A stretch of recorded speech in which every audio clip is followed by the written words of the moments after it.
Last time Atlanta United 2 and Memphis 901 FC squared off. A crazy finish included a position player in net for the home side. What happens when these two square off again? Let's all find out together. It's the USL Championship on ESPN Plus next.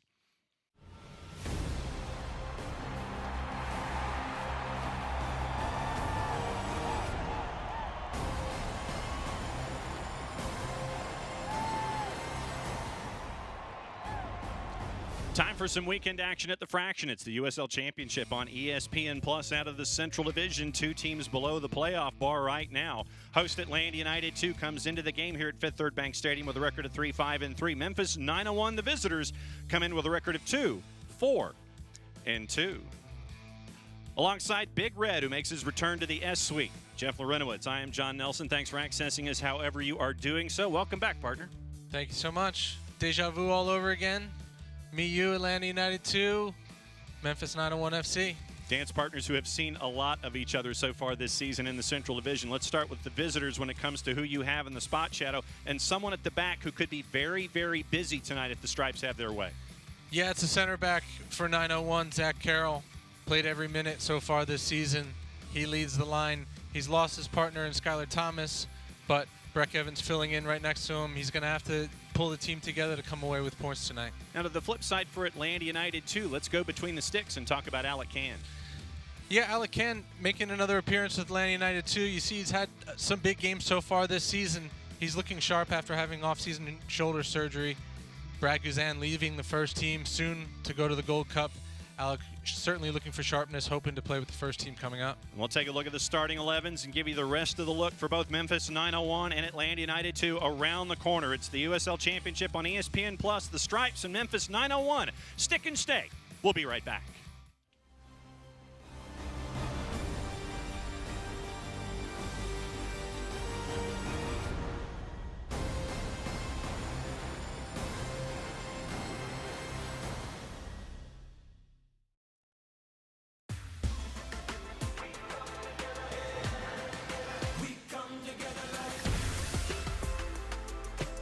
BB&T and SunTrust are now Truest, together for better.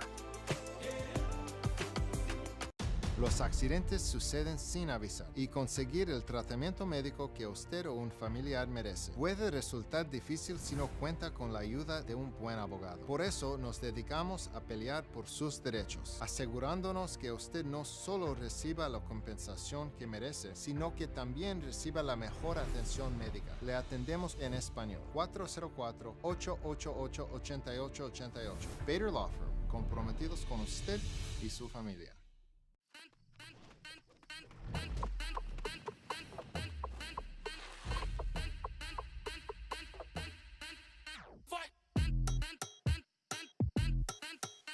You wouldn't put your team on the same field as the pros.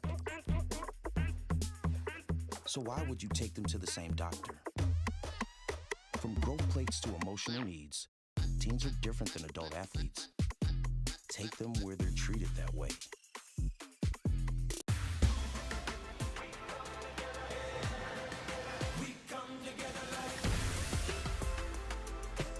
BB&T and SunTrust are now Truest, together for better.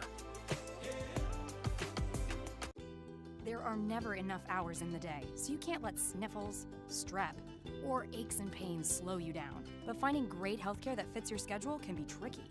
With Piedmont Quick Care at Walgreens, you can get great same-day care right around the corner. There are 27 locations and counting, all with extended hours and most open 7 days a week. You can book an appointment online to get in, out, and on your way. Visit Piedmont.org/quickcare now to learn more. Piedmont Quick Care at Walgreens. One stop to better. Welcome back to Kennesaw. Let's give you a look at the starting 11s for both teams tonight for this big matchup here in the Central Division. Jeff, let's start with the visitors of Memphis 901 FC. You mentioned no Skylar Thomas. What else do you see? Yeah, it's a classic 4-4-2. I think the difference might be Mitch Guitar dropping underneath Kyle Murphy up front. Guitar, not really an out-and-out forward, but likes to run out of that number 10 spot. Dacres running up and down the right-hand side. Kissy potentially tucking in from the left. Familiar face for Atlanta United 2 fans. Laurent Kissy will be wearing 30 in white tonight. Now the flip side for Atlanta United 2. We talked about Alec Can between the sticks. This is what we see. What do you think? Yeah, it looks a bit funny. I think you see Camden Feo, Bauer, and Washington in the back. They're going to look more like three central defenders. McFadden pushing up high on the right, Wiley on the left. You've got Riley and Allen in the middle, Mertz as the number 10, Sabatu up front, Benitez tucking in from the right. I think it'll look more like a 3-4-3 when they're building up out of the back. And you see Daniel Sabatu, the academy product, 16 years old, got the start, and I guess what we refer to as the ungame. Yeah, the ungame. But I think that it's perfect for someone like Daniel Sabatu to get 45 minutes under his belt, and they say, hold on, we'll try it again a couple days later. Take two for Daniel Sabatu. There's your look at Atlanta United 2. There's Alec Can. We talked about him in the open. And with Brad Gazan going away for Gold Cup, here's a chance for Alec Can to get some reps. And there's Jack Collison. We talked to him during the week. Yeah, we did talk to Jack, and I think that I think it's about a month now that he's been in the role, and he's starting to figure things out a little bit. I think tonight we'll see a slight tactical switch a little bit from this team, but yeah, certainly Alec Can in the goal. Like I said, coming back from off-season surgery, this is a big week for him to get ready to push into that first team. There's the man in the middle, Joshua Belk. The assistants, Walt Heatherly and Zachary McWhorter. Your fourth official tonight is Madzid Koric. We'll get to Jeff's keys in just a little bit. You see Atlanta United 2 here at Fifth Third in the first 45 minutes. As you're watching, they'll be going from your right to your left on the screen. Memphis 901 in their white jerseys and uniforms. They're going to be going from left to right. Camden Feo with his first touch. Robbie Mertz picked off, coming back the other way. It's Mark Segbers getting engaged quickly, and Alec Can will pounce on it as we are 35 seconds in.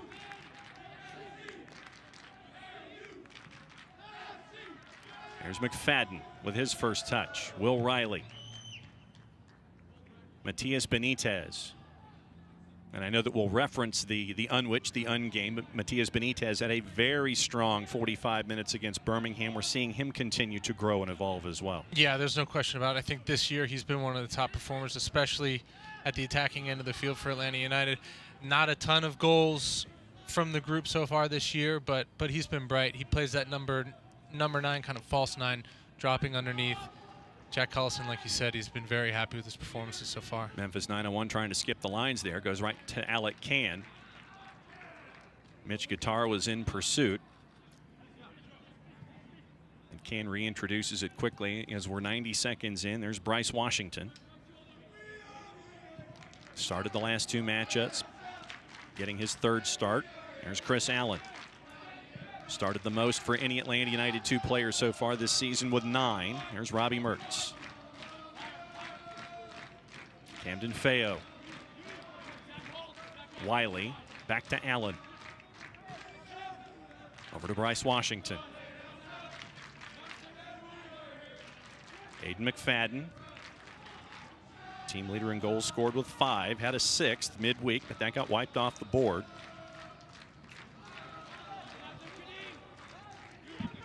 Bauer to Camden Feo. He left it for Wiley, who did keep it in. But once again, Segbers tried to get it center circle, but it was picked off by Bryce Washington as he was looking for Kyle Murphy. Into the middle, Mertz chests it down. Flick tries to go over the top, and it'll get grabbed there by Brady Scott. Brady Scott, his third start in a row after John Berner had started the first 6. He was injured in that game that we talked about in the open against Atlanta United and Memphis 901 there at AutoZone, and Mark Segbers had to finish the match. That was the craziness of having that position player in for that madness that happened at 90+5 and 90+6 as Atlanta United 2 tried to get an equalizer that they didn't get in the 1-0 loss. Chipped in, Wiley cuts it back. Mertz over the bar. There was the first chance. Wiley tried to get it in on the cutback, and Robbie Mertz had a chance early 4th minute. And it's a great chance, too. Caleb Wiley's able to get to the byline and cut it back. Early on, you see so far what this does for Atlanta United in the back is it pushes more attacking numbers forward. Robbie Mertz is a perfect example. He's in the center of the box, but he has 2 other Atlanta United players with him that can get on the end of that. Camden Feo, Robbie Mertz. Wiley to Allen. McFadden. Kissiadou was marking him. Kicks it back to Bryce Washington. They'll recycle it with Riley. Back to Bryce. Benitez is dropped. Allen looking to turn. Riley Camden Feo has a little bit of room. Robbie Mertz looking to get Wiley going. Wiley in with the left, missed Sabatu, and it was a clearance at the end by Zach Carroll, the guy that you talked about. We figured he might have a busy evening. That was his first chance. Yeah, welcome to the game. But I think it's clear for Atlanta United. You see, usually when it's Matias Benitez sitting by himself as that false nine, he comes underneath, and then there's nobody occupying center backs. You put Sabatu up there. When Matias drops in, Sabatu's there to occupy the center backs, and they're able to play him behind. Corner for Atlanta United 2, halfway through minute number 5. Benitez into the 6. Cleared, trickles its way all the way back out. Robbie Mertz will get there. Atlanta United 2 will try again. Benitez double team. Mitch Guitar was a part of that. Allen tries to chip it toward the elbow, near side. Kept possession with the pressure. Segbers getting caught a little bit of an I got it, you take it. But Atlanta United, too, with all that back and forth, keeps possession as we start minute number 6.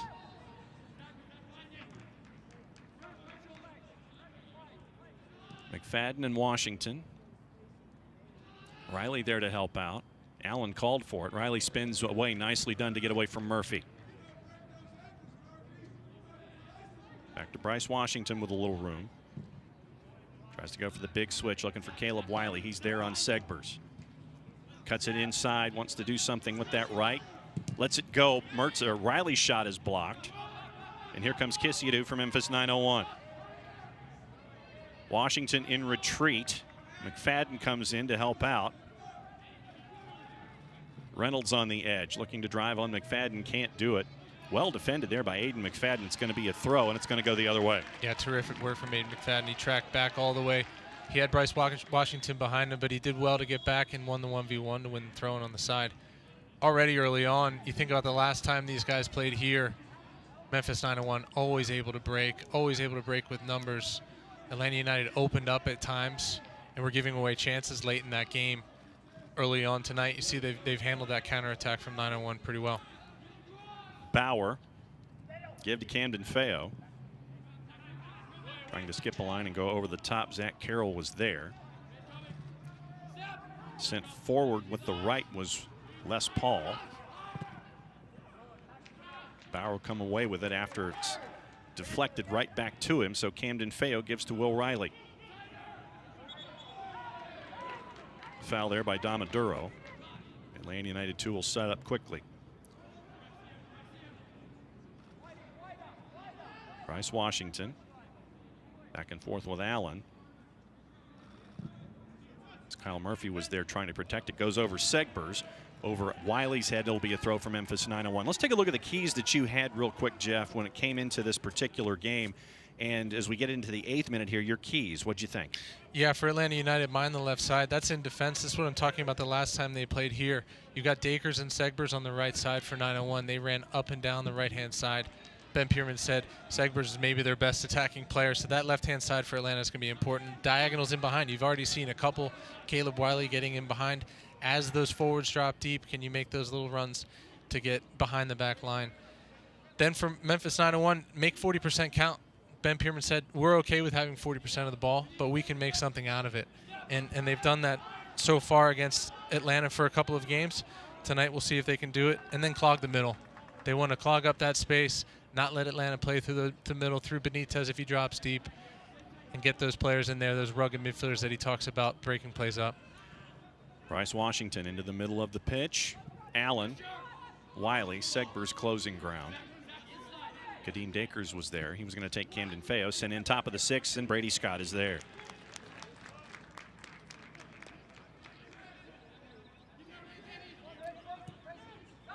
Introduced quickly. Trying to get away from Wiley with Segbers. He can't do it, and we've seen Caleb Wiley continue to grow and improve for Atlanta United 2 this season as well. Yeah, and he's been asked to do different things. Sometimes as the left back and the 4.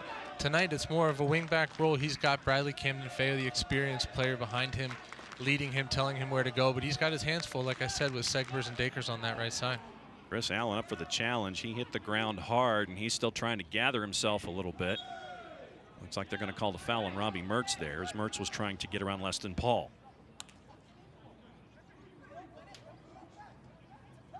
There's Caleb Wiley. Robbie Mertz, that veteran presence that we've talked about for Atlanta United 2, looking to impress the folks at the first level. Allen looking to move it forward. Sabatu's touch was a little awry, and here comes Reynolds. Kissy-Adu, McFadden on him. Spins away nicely. A tenacious D of McFadden hangs with it. Damaduro didn't get all of it, but it ends up getting back to Paul. Paul will give to Carroll. Robbie Mertz was chasing. Mitch Guitar. Bryce Washington all the way over. Changes sides as he was marking Guitar. Goes all the way to the back line. Memphis 901's having to reset here late minute 10. Yeah, good pressure from Bryce Washington. Like I said, when he knows he's got two more out-and-out center backs behind him in Camden Feo and Bauer, he knows he can step in like he did there with Guitar. It's good pressure. McFadden with the throw, gives to Allen. Bryce Washington, and they'll go all the way back to Alec Can. You'll notice the turf here at Fifth Third Bank Stadium. They're changing it from Rye to Bermuda. There's been some overseeding, and so that's why it looks the way that it does. So it's in transition from one brand of grass to the other. They used to do this with our training fields with Atlanta United, and we'd walk out and we'd say, what is going on?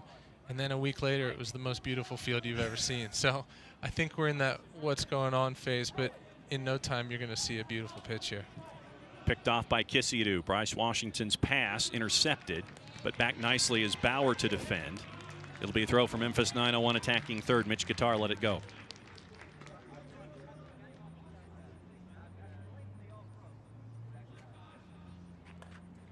Andre Reynolds with his 7th start of the year.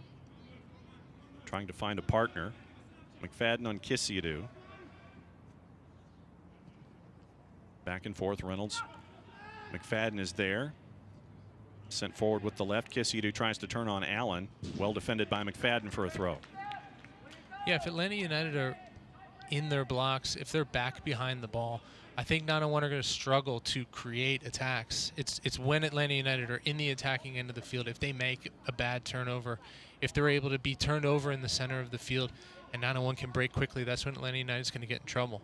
If Aiden McFadden or Caleb Wiley's caught up the field and there's no covering behind, it only takes 1 or 2 passes, again, for 901 FC to get down the field and have an opportunity on goal. Last touch by Chris Allen. It'll be Memphis and 901's first corner here as we're late minute 12 at Fifth Third Bank Stadium in Kennesaw.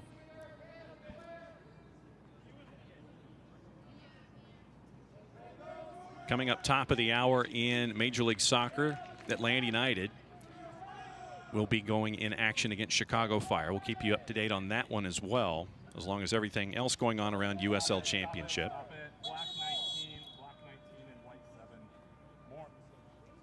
A lot of bodies inside the 6, and so it looks like Joshua Belk's going to have a discussion with a decent portion of them. Looks like it's going to call Guitar and Benitez over for a bit of a chat. Yeah, you have 12 players in on top of Alec Can for Atlanta United and for Memphis 901, making it extremely difficult for him to get out if he wants to come and punch. Kissy-Adu looking back post, headed up in the air by Bryce Washington. Alec Can will hang on to it and keep it in.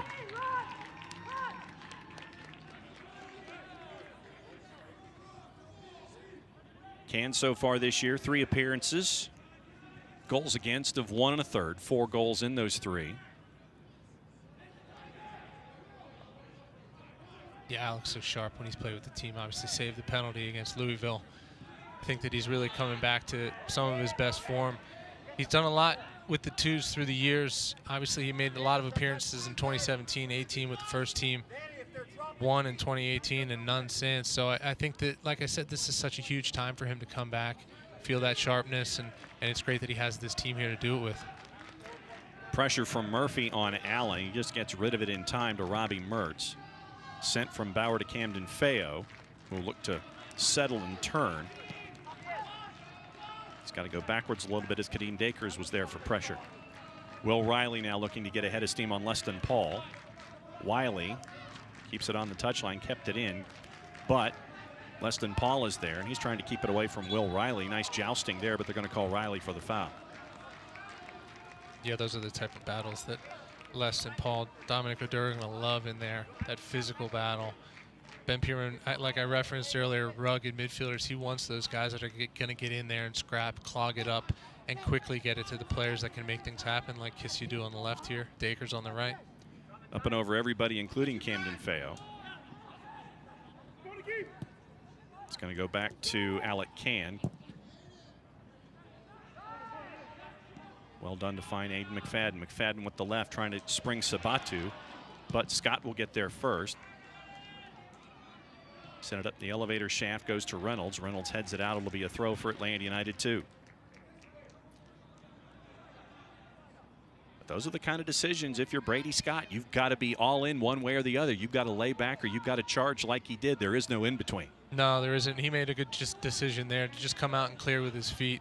I think the ball had skipped away from Sabatu, who wasn't going to run it down, but Scott's out off of his line. He's making a great decision and clears to the sideline.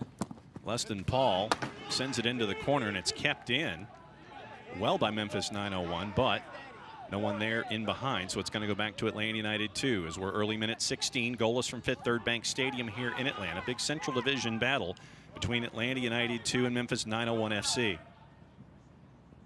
Dakers thought about driving on Bauer, tries to circle out of traffic. Josh Bauer wins the ball away nicely. Allen, Camden Feo, and Will Riley. Very, very short, quick passes to get out of the jam there in the corner. And they're going to call a foul on Leston Paul. Leston Paul and Robbie Mertz. Nothing like having a franchise based in Memphis where you have a guy named Les Paul and a guy named Mitch Guitar. Yeah, it works perfectly, doesn't it?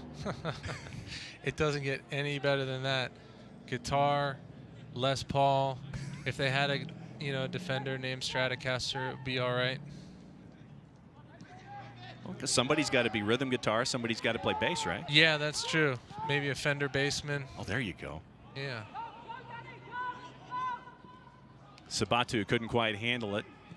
Kissiadu was there. Center circle, Mitch Guitar. You can't miss him. Bryce Washington can't get rid of it. The back and forth continues in the middle third. Kyle Murphy is there. He was trying to find, it looked like Dakers, but he was well ahead of Dakers in that thought. Robbie Mertz. It's a good run. Wiley gets past Segbers. Inside top of the six, just missed Sabatu, and it's going to be a corner for Atlanta United 2. Yeah, Segbers caught looking forward. Wiley just runs off his back shoulder. That's the third time now down Atlanta United's left side. I was worried about their left side defensively, but all their attacks are coming down that side. They've been really dangerous. As a note, since 1947, Select has been the leader in soccer ball quality and innovation. Select's the official ball supplier of the USL Championship and many of the elite leagues throughout Europe. For the latest Select products and special offers, please visit www.selectsportamerica.com. And more discussions from Joshua Belk before Matias Benitez could put his boot into a Select soccer ball. As they're crowding Brady Scott. Plays it short. Back out. Benitez at the elbow. Tries to cut it back. Up and over with the right as Damaduro was there facing on defense. He has a defender running forward for a corner kick, and you see that happen. You're a little frustrated, but I think playing that two-man game on the sideline works. Matias Benitez definitely good in 1v1 situations, able to get the shot but not get it on goal.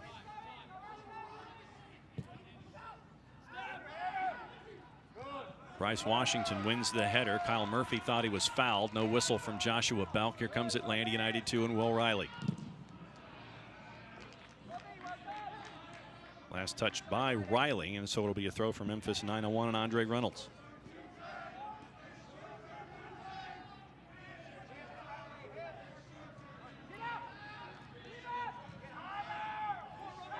Breck Evans in his first start of the season,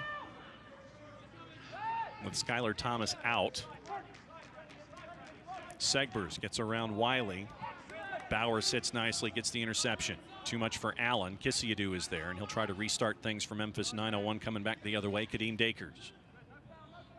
Robbie Mertz in pursuit, pushed off by Leston Paul. No foul called by Joshua Belk. Three bodies there. Alec Can was looking for some kind of help. Nicely defended that time by Bryce Washington, so Alec could hang on to the ball. He gives a high five to Bryce Washington there. And Kyle Murphy, he's a big boy. He's going to want that physical battle. As you can see, Les Paul, he pushes Robbie Mertz off of it. Murphy's not going to give up on it. Might be a foul there, but Bryce Washington's got to be up for the fight tonight. Kyle Murphy's going to be all over him all night long. Murphy listed at 6'1", 181. He looks a lot bigger than that. Yeah, he's a big boy for sure. He came on late in that 2-2 draw about a month ago. He's in to mix it up. He's in for link-up play, and then if you get him in the box, he can finish the ball as well. Belk plays advantage there. Ball goes out as it was touched. So it's going to stick with Memphis 901.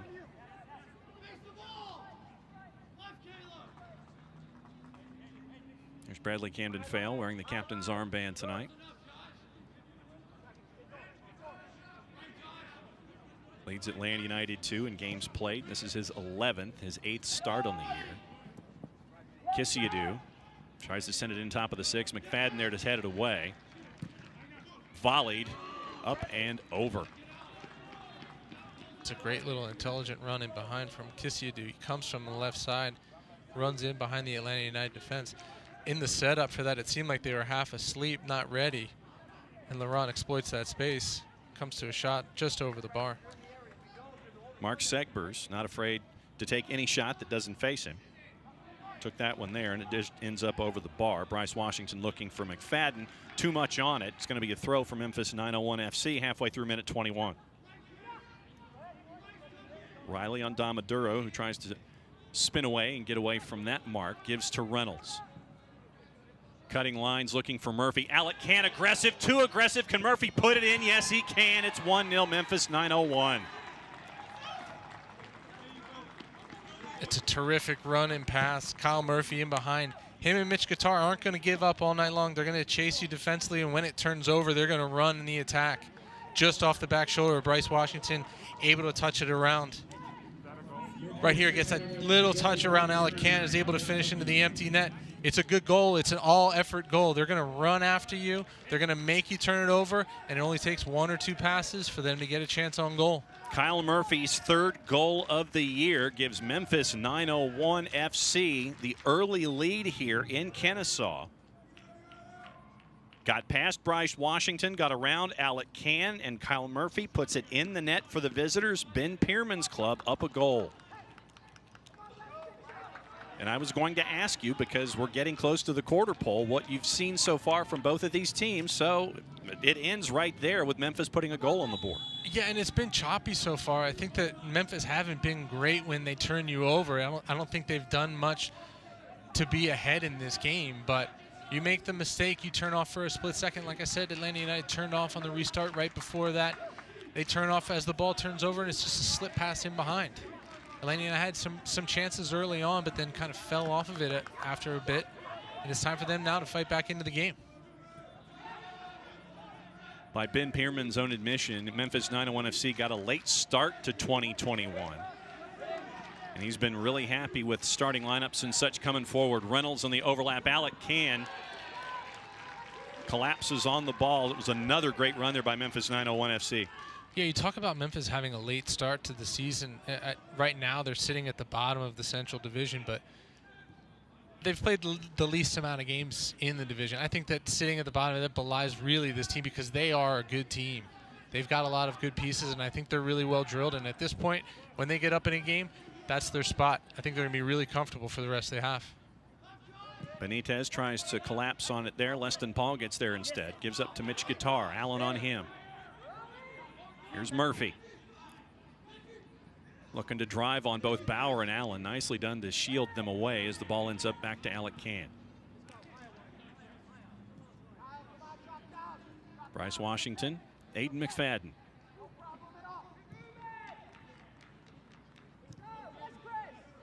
Over to Chris Allen. Caleb Wiley chests it down, tries to go back to Camden Feo.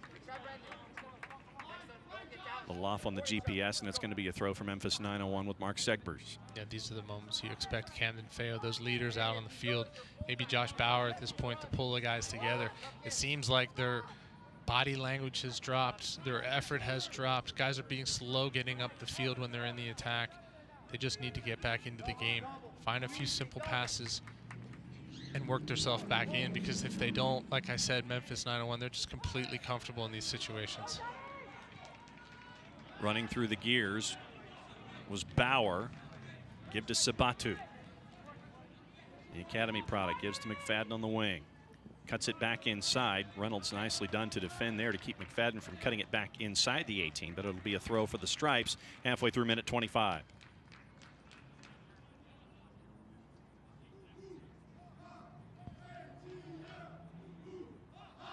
Riley will leave for McFadden.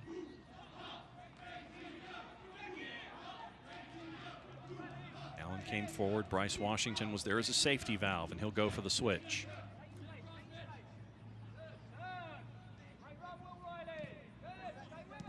Mertz. Riley. Wiley. Camden Feo. Benitez. Bryce Washington with a lot of room.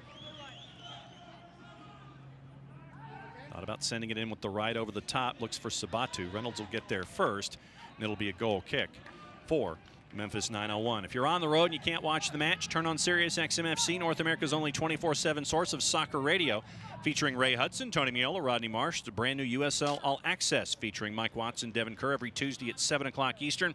Fans of the USL can now listen to the best matches of the week, along with action from MLS, the Premier League, and the UEFA Champions League. Sirius XM-FC channel 157 on your Sirius XM radio and the Sirius XM app.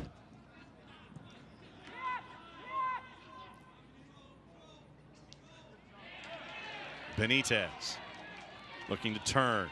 Speed is there. Sets up with the right on. Big save. Brady Scott. Reynolds will clear it to Mitch Guitar. Up and over the top. Camden Feo is there. Kadeen Dakers will track it down for the visitors. Into the middle. Thought about Kissidu. Bryce Washington there to intercept.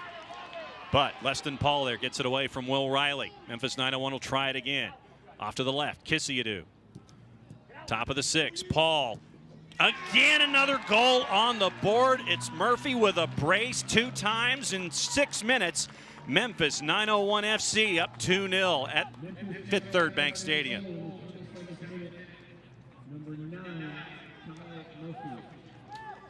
Chaos back and forth. Memphis 901 FC takes advantage, and it's 2 on the board in 5 minutes time. Yeah, it started with the turnover in the center with Will Riley, and it falls to Murphy. Like I said, you give him an opportunity in the box, he's going to put it away. It's a block shot, falls right to him. There's nothing Alacan can do in that spot. He's 8 yards away. He's always going to bury that. Memphis 901 FC came in having lost 3 of their last 4. They had that 3-game homestand where they lost 2. Lost 3-2 to Sporting Kansas City 2 back on the 26th, and then a week previous losing 1-0 to Oklahoma City Energy after their coaching change. So after losing 3 of 4 coming into Kennesaw right now, they are up 2-0 as the visitors here in a big Central Division battle for 2 teams right now below the playoff bar. Murphy bumped off of it, and they're going to call a foul on Bryce Washington. If Atlanta aren't sharp with the ball, if they're not doing well to keep it, to move it, to work Memphis side to side, to tire them out, they're not going to win the physical battles. They're not going to win the 50-50 balls in the middle of the field. Leston Paul, Dominic Oduro, like I said, they eat that up all day long. If Will Riley's not quick on the ball, if Chris Allen's not getting on it, if Robbie Mertz isn't active, they're going to get shut down, they're going to get turned over, and it's going to be in their box in no time.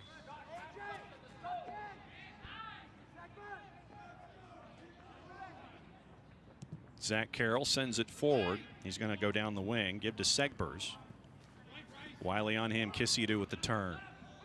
Step over. Good feed inside the area. Alacan scoops it up. Another good play by Kissidu to turn at the top of the box. Just a little slip pass, but it's well defended by Atlanta. Work there by Breck Evans. Benitez chasing. Brady Scott has a couple of safety valves. Benitez charges, gets in the way almost got a piece of it, sends it forward. Camden Feo lost the joust. Second ball down to Bauer.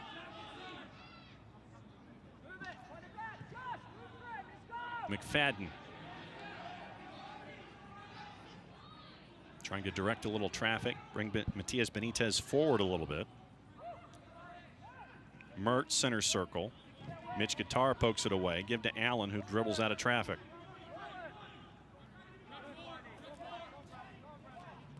Camden Feo. Dakers was on him. Goes back to Bauer. Alec Can. Bryce Washington. Mertz looking to turn on Kissiadu, and they're going to call Laurent for the foul. We talk about Mitch Guitar and his name, and it's easy to kind of joke about that, but the guy's doing so much work at the center of the field. When Atlanta United have possession in the back, he's sliding from center back to center midfielder. He's always almost making steals. He's putting you under pressure all the time, and that gets tiresome. It gets tiresome for Atlanta United because you always have to be moving, and if you're not, he's going to be on top of you creating a turnover. Guitar, a part of that Big Ten contingent that Ben Pierman really likes when it comes to their brand of collegiate soccer, and his time up in Michigan in the lower divisions really made an impression on him when it comes to assembling this group. Yeah, and you know what it is? It's just the effort. You're going to do the little things. Is Mitch Guitar an out-and-out forward? No. Is he an out-and-out 10? No. But he's effective in that spot because he closes you down. He creates turnovers. He's going to harry the midfielders. He's going to run after center backs. If the ball turns over, he's going to make those little diagonals running out of that 10 space. And he makes it look good for this team. He fits in perfectly to what Ben Pierman's trying to do. You look at Guitar, Wisconsin, Mark Segbers, Wisconsin. That's just a part of this Big Ten contingent that they have here. Yeah, you got Atua Henne on the bench from Michigan. I mean, these are the guys from that Big Ten that follow the lead of the coach. Atlanta United on the other side, they could use a little bit of that, right? That little bit of attitude, that little bit of physicality to get into challenges, to not give up. They're down 2-0 now. It's a question, are you going to be able to fight against these guys to get back into the game?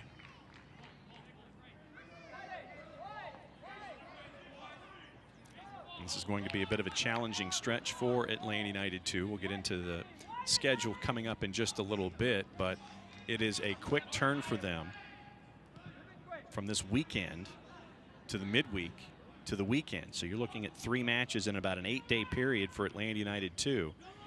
A tall order for Jack Collison. Sabatu finds Allen on the wing. Cuts it inside, moves it in with the left. Top of the 6, punched away, Brady Scott. Up in the air, Camden Feo tries to track it down. Allen can't get there second. Launched by Memphis 901. Alec Can will track it down ahead of Carroll. And here comes Atlanta United 2 with Josh Bauer. Gets away from Mitch Guitar. Good work to get it into the middle third. Camden Feo's idea was blocked, but it went straight to Benitez, who's looking to drive. Give to Wiley on the wing. And with the left, top of the 6, Brady Scott, easy grab. A couple times now, Atlanta United getting crosses into the box. They've got plenty of players in the box. If that's how they're going to try and score, it looks better than it has in the past because they have so many numbers in the box. But you look at the makeup of Breck Evans and Zach Carroll in the middle, they're gonna eat those headers all day long. So maybe it's going to be getting to the byline, little cutbacks like we saw early on with Robbie Mertz's shot going over the bar. Headed down. They're going to call a foul on Atlanta United too. I think it's going to be on Will Riley, as Zach Carroll tried to have Memphis 901 FC keep possession middle third. Yeah, after the first goal, you saw Robbie Mertz kind of dropping, getting on the ball, turning. Will Riley makes a nice turn in midfield there to create that last attack. You have Josh Bauer stepping into the midfield and making passes. That's what you want to see from the Atlanta United players, is taking it on their shoulders and say, I'm going to take this game. I'm going to get on the ball when I need to.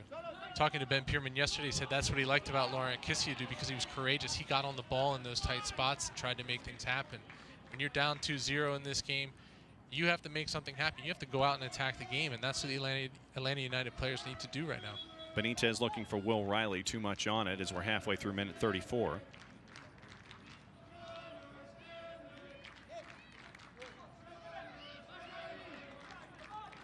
throw for Memphis 901 FC. Segbers sends it forward. Second ball, third ball, won by Atlanta United 2. Bryce Washington gains control. He'll give to McFadden. McFadden tries to send it forward with the right. Caught Mertz in stride. Sabatu cuts underneath. Mertz on the wing. Works it back. Benitez. Back to Mertz. Looking to drive on Kisiadu. Give to Benitez. Damaduro was marking him, so he'll go all the way over to Josh Bauer. Camden Feo. Wiley. Segbers on him. Kept by Will Riley, and they're going to call a foul on Segbers. Set piece now for Atlanta United 2, halfway through minute 35. You're looking at probably something in around 30. So let's see what they have in mind. Yeah, this is an opportunity for them to push players forward. Like I said on the corner, you send your center backs forward, and you end up taking a shot from the corner of the box. Now's the opportunity to serve it in, try and get your big guys on the end of something, and get back into the game 10 minutes before halftime. Benitez is there. McFadden is there. A little bit of gamesmanship there from Leston Paul.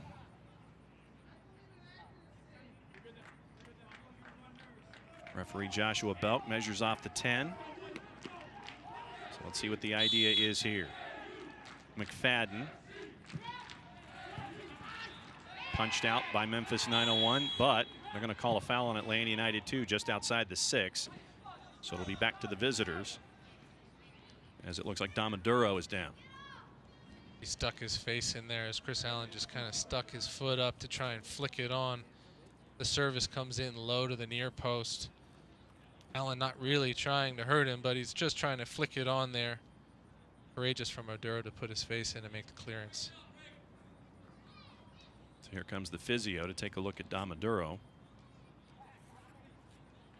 And while they look at Dominic Aduro, one final word here for the first 45 minutes. The USL is committed to supporting the LGBTQ+ community through the Forever Proud Project. The USL will strive to create safe and welcoming environments for all fans, players, employees, and partners. Learn more at uslsoccer.com/forwardforever-proud. Early 37th minute. 2 goals by Memphis 901 in about a 5-minute span. Both go on the board for Kyle Murphy. Goals 3 and 4 on the year make him the team leader in goals scored. Was tied with Kadeem Dakers with 2 coming into the match. But those 2 goals in very short succession for a team on the road, that's all you need sometimes. And here was that second goal, the brace for Murphy. Yeah, that's the turnover there. It's great pressure from Leston Paul. He ends up playing it out wide. The cross comes in, and Leston Paul gets it back. The shot gets blocked, but it falls right to Kyle Murphy. That's a great forward. He wants to be in the box. He's ready for the knockdown. He's ready for the ball that's going to bounce anywhere. He's first to react, and they're up 2-0. It's disappointing because this is the second time I've watched Atlanta United 2 play Memphis 901.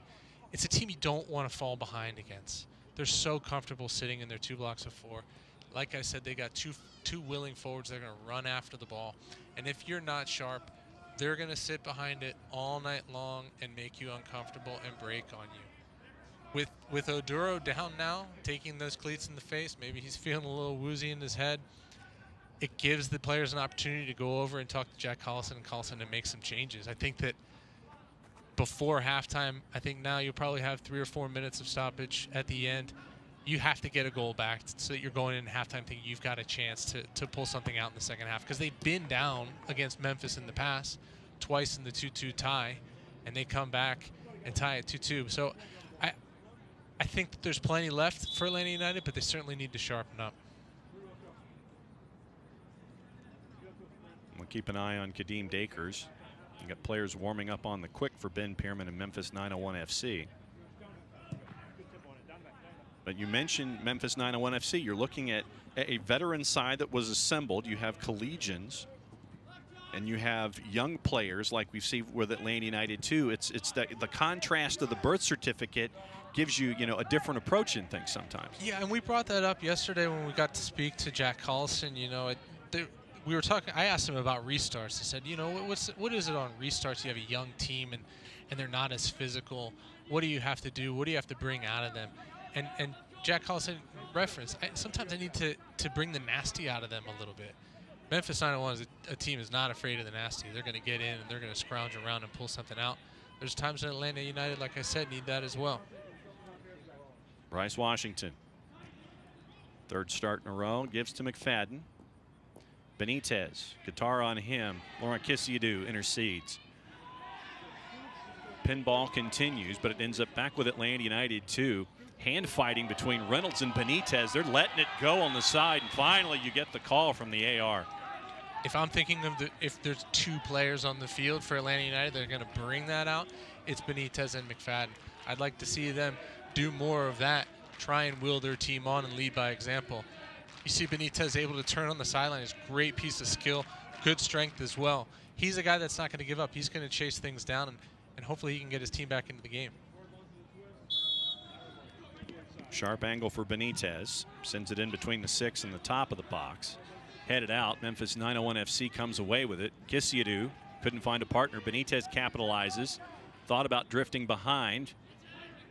He'll give back to Will Riley. Bit of a reset.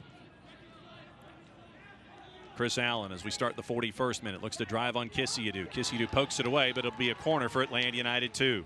You see a little bit of a step, a little bit more in the step of the Atlanta United players since going over and talking to Jack Collison.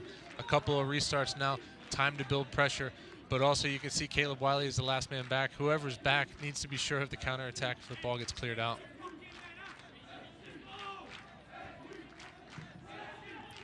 Quickly brought back in. Allen wants to send it forward with the left. Mertz, Washington crashes. Up in the air, out, not all the way. Dakers. Mertz had it, and there's Caleb Wiley, who uses his speed to track it down to go all the way back to Alec Can. There was an opportunity there for Bryce Washington to poke it in. It ends up being cleared out by Evans in the end, but that's encouraging from Atlanta United. I said building a couple of restarts, putting some pressure on Memphis. McFadden thought about Mertz as Mertz was trying to time his run.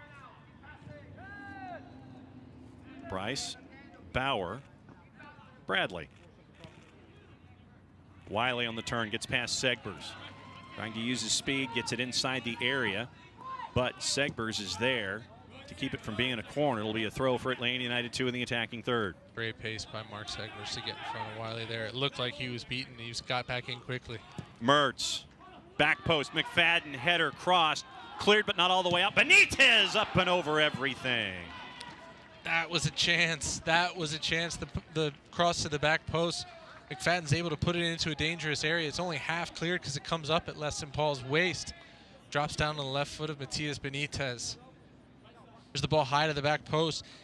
Paul can't really do much. He puts it in a dangerous spot. That's an opportunity. And you know Matias Benitez knows it. Tied for the team lead in shots with 12 coming into tonight. And his game has really grown over the last handful of matches here for Atlanta United 2. He's terrific on the ball. We've talked about how he drops in. He can make passes like he did the other night in that game against Birmingham to slip in. McFadden, maybe you'd say the one thing that is missing is his finish. That was an opportunity for him to put the team back into the game right before half. Coach Collison wanted a foul as Bauer ended up on the turf. Nothing there. And they're going to call a foul on Camden Feo as Kadeem Dakers tried to turn.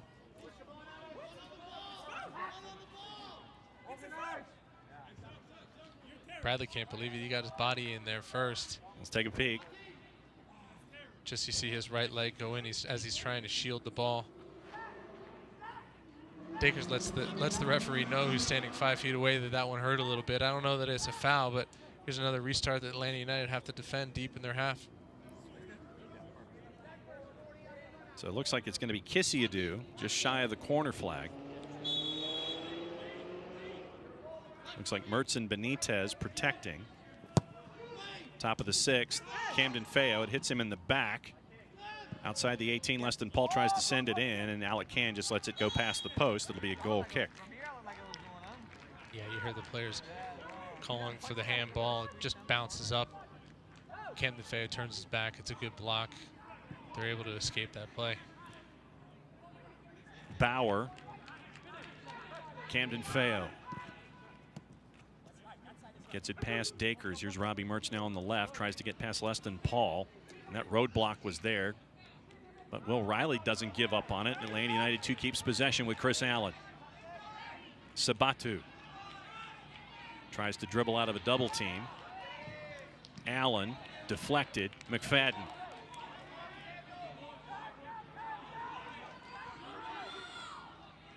Looking for a solution. Gave it back to Allen. Marked by Reynolds. Goes back to Bryce Washington. They'll go around the horn to Bauer. 30 seconds plus time added on here in the first 45 from Fifth Third Bank Stadium in Kennesaw. Alongside Jeff Larunowitz, I'm John Nelson. Thanks for hanging out with us and accessing us however you've done so tonight. Top of the sixth, up and over Sabatu. Wiley is there, tries to keep possession. Segbers had it, lost it. Camden Feo tries to go on Dakers. Wiley's got it. Segbers marking him. Mertz looking to drive. Back to Wiley. Benitez is there. Riley is off to his right. Allen, 2 minutes added of the 45. McFadden tries to spin out of trouble. Give to Allen on the wing. With the left. Top of the area. Camden Feo was there, headed clear. It's really comfortable for Memphis 901. They're able to defend those wide crosses coming in. No problem. Plenty of big bodies in there to win the ball first. Allen. Give to Sabatu, who lets it go as he tried to catch up to it, but shielded nicely by Breck Evans as it gets to Brady Scott. In the end, that is good defending by Evans, but those are the little movements. As the ball drops out to Chris Allen, is someone making those little diagonal runs that I mentioned in the keys to the game? Who's running off of the back shoulders? Who's running into the space behind the back line? That's a good little run from Sabatu. Scott sends it long. Carroll up against Bryce Washington. Kisiadu will win the second ball. Tries to cut inside, send it up and over. He does send it up and over Bauer, but Can is there as Murphy tried to buzz him to kind of break his focus a little bit. No, that's the link-up play. It comes into Murphy's chest. He drops it off, and then he's just moving off the back shoulder of Josh Bauer. It's just a small little movement. Bauer's not expecting that ball to come in. That's when the defender turns off, and that's when Murphy comes to life, because he's expecting those little things to drop in behind, like he was on his goal, like he was on the first goal when he just kind of runs off the back shoulder because he's thinking it might be there. It's taking a chance as a forward, and that's how they get their goals. It's going to be a throw for Memphis 901. They're not going to be in any rush here.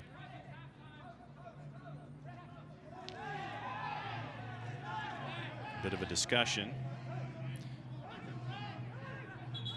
with Benitez and Segbers. Camden Feo, the captain, getting involved. Here comes center F Joshua Belk in front of Ben Pierman. And the first 45 ends up with colorful metaphors and pointed fingers and players getting together here. Yeah, you said they weren't going to be in a rush to take it. Matias Benitez came over and said, well, it's time for you to take this throw. And I think Segbers just kind of put the ball back into his face. Matias Benitez wasn't very happy about that. It's brought the players together at the end of the half. I mean, Alec Can has come all the way from his net to be a part of the discussion as well. Something Memphis 901 players aren't going to back down from. They're going to step right into that. They're up 2-0. They're going to get under your skin. They're going to let you have the ball and say, go ahead, try and beat us. But they thrive on those 1-versus-1s. Segbers certainly, I don't know if he put the ball back into his face. That's outside of the game for sure. Let's take a peek. Yeah, Benitez hands the ball. It's a go. Yeah. Segbers just launches it right at Benitez. That's certainly borderline. I think the referees really need to think about this because the fourth referee's right there. He's certainly trying to throw it to hit him in the face and does so. Last time we were here, I was here, Jack Kerr kicks the ball into the back of the guy, gets the red card. I mean, yeah, he's pulled out the red. I can absolutely see this being a red card, no question. A red on Benitez? A red for Benitez. Matias Benitez is confused. I'll tell you what, I'm confused. I am too. I don't understand how you come up with that from what just happened. And a yellow to the bench of Atlanta United 2. Joshua Belk continues to sort this out. Benitez, obviously, still confused by this whole thing. I think they're still figuring this out. That's extremely disappointing. You have the fourth referee staring at the entire thing. Benitez comes over and picks up the loose ball and hands it to Segbers, who needs to take the throw in. Segbers takes the ball and throws it back in his face. So Benitez gets the red. Jack Collison is trying to figure out what's going on, as are most of the rest of us here at Fifth Third Bank Stadium. So now he's red carded Segbers. Are they saying they both get red cards? Leston Paul's trying to come up with an explanation. Joshua Belk is explaining it. Ben Pierman wants an explanation.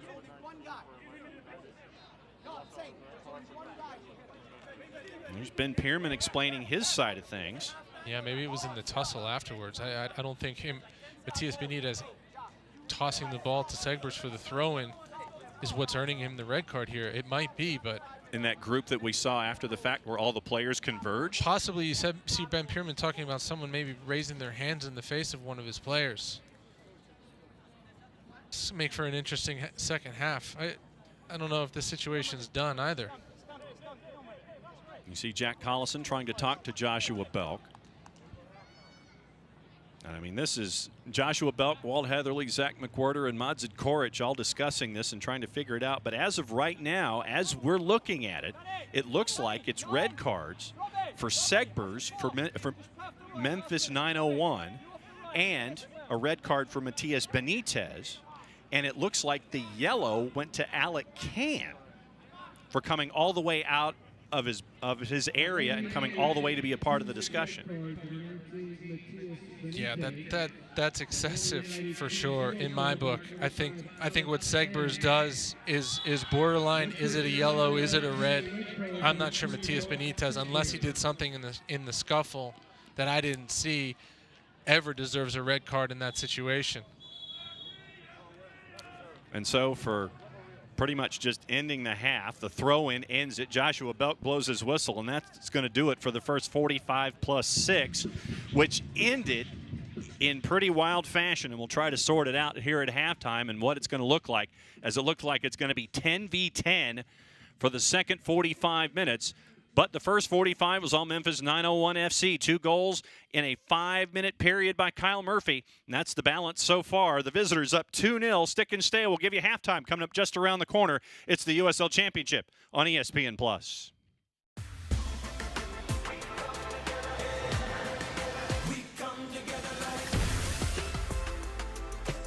BB&T and SunTrust are now Truest, together for better.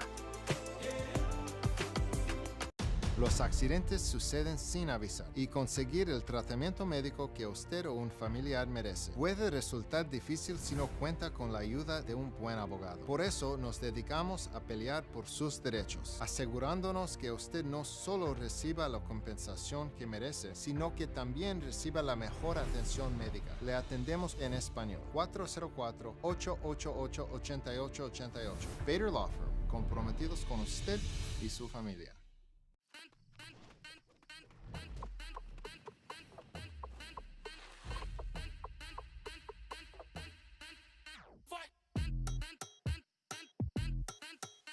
You wouldn't put your team on the same field as the pros.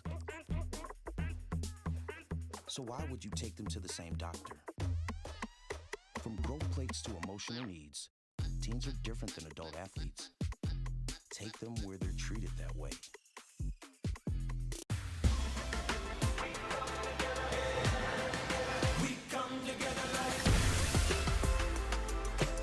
BB&T and SunTrust are now Truest, together for better. There are never enough hours in the day, so you can't let sniffles, strep, or aches and pains slow you down. But finding great healthcare that fits your schedule can be tricky. With Piedmont Quick Care at Walgreens, you can get great same-day care right around the corner.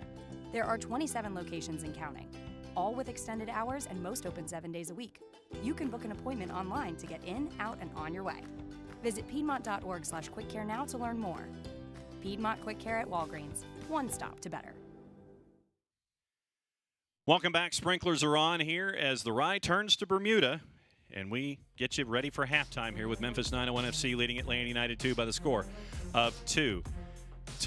Let's take a look at the news and notes that have happened here in the last little bit for the USL Championship.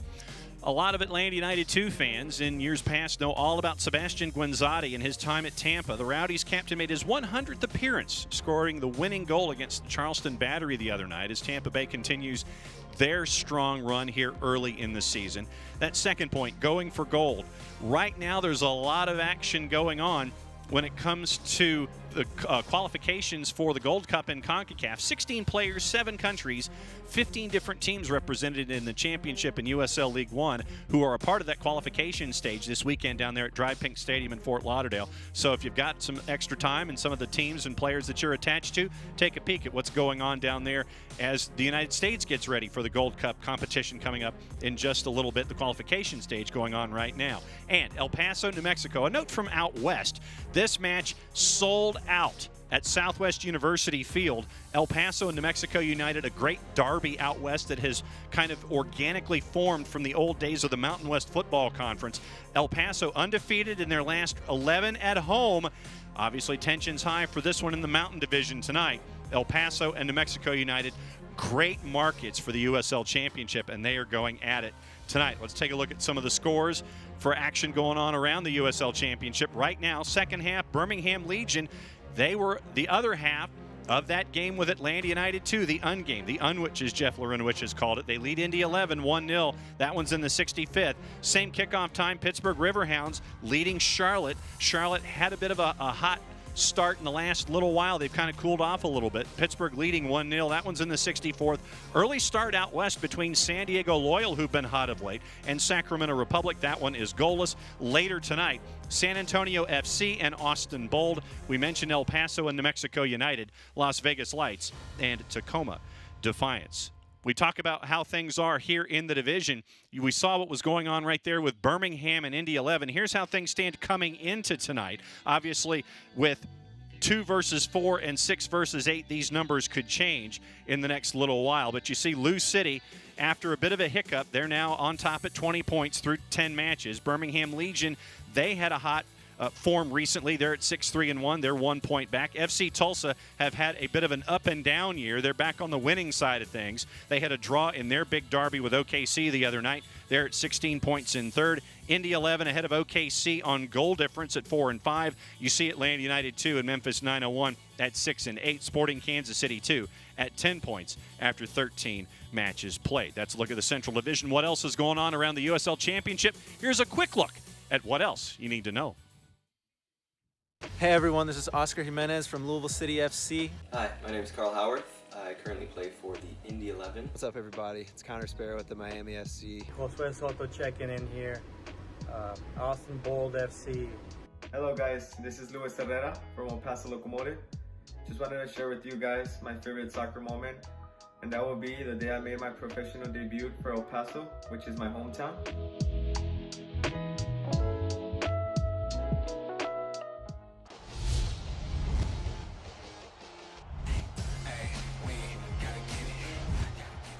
Anderson swings it in. Barry making the run, gets a deflection. He puts it in. Colorado Springs has its lead. And the save from Cardoni. It's there, and Cardoni with a huge save. Beautiful ball through, and that's in. Brilliant.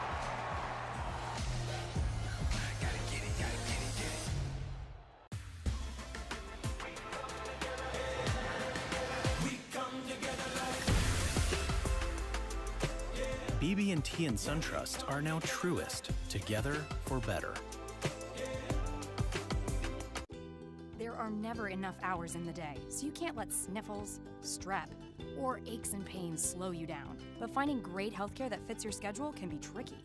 With Piedmont Quick Care at Walgreens, you can get great same-day care right around the corner. There are 27 locations and counting, all with extended hours and most open 7 days a week. You can book an appointment online to get in, out, and on your way. Visit Piedmont.org/quickcare now to learn more. Piedmont Quick Care at Walgreens. One stop to better.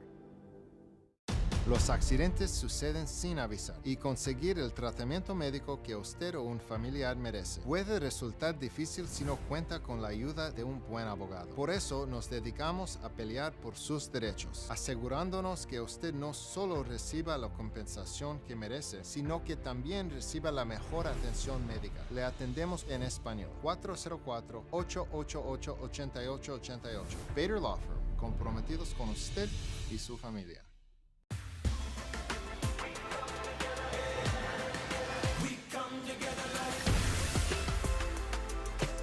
BB&T and SunTrust are now truest, together for better. Welcome back to Kennesaw. Memphis 901 FC leading Atlanta United 2 by the score of 2-0 at the break. Let's take a peek at what else is going on the ESPN family of networks and give you a peek at the TV schedule. All those on ESPN Plus tomorrow. 2 matches in USL Championship. Loudoun United, who had a big win the other night, and they're playing a very, very hot Hartford Athletics side. Colorado Springs Switchbacks and Rail Monarchs, they're going at it at 8:30. July 6th, the regular season kicks back in after the holiday. It is Orange County SC against Tacoma Defiance. That one's on the 6th.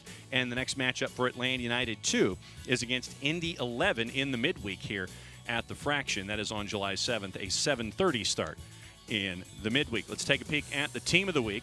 And Haji Berry was the player of the week here in Week 10, presented by our friends at Clear Audio. Zeus De La Paz was in net for Oakland Roots, and he ends up being named to the team of the week. A couple of familiar faces. Rob Coronado, you know him from the division and his time at OKC Energy. Neville Hackshaw, before he went to international duty, was named at the back line for Indy 11. Sebastian Anderson for Colorado Springs, a teammate of Haji Berry's. That's your back line of 3. Midfield of 4, Ray Serrano for Tacoma Defiance. Brian Ownby, you've seen him with Lou City this year. Canardo Forbes in Pittsburgh. Eric Bird of FC Tulsa. Barry is one of your 3 up top, along with Rodrigo da Costa from FC Tulsa and Nick Daly from the Charleston Battery. That's your team of the week for Week 10, presented by our friends at Clear Audio. When we come back, it's stats, it's numbers, and we get you ready for the second 45. We revisit the keys from Big Red and see what he has to say, as it looks like it's going to be 10v10. For the second 45. You're watching the USL Championship on ESPN Plus. Stick and stay. We'll be right back.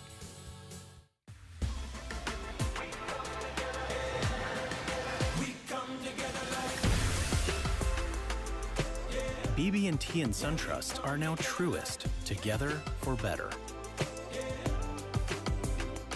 Los accidentes suceden sin avisar y conseguir el tratamiento médico que usted o un familiar merece puede resultar difícil si no cuenta con la ayuda de un buen abogado. Por eso nos dedicamos a pelear por sus derechos, asegurándonos que usted no solo reciba la compensación que merece, sino que también reciba la mejor atención médica. Le atendemos en español. 404-888-8888. Bader Law Firm, comprometidos con usted y su familia.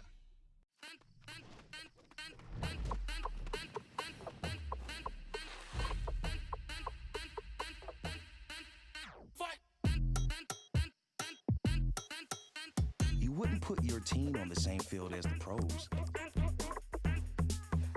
So why would you take them to the same doctor? From growth plates to emotional needs, teens are different than adult athletes. Take them where they're treated that way.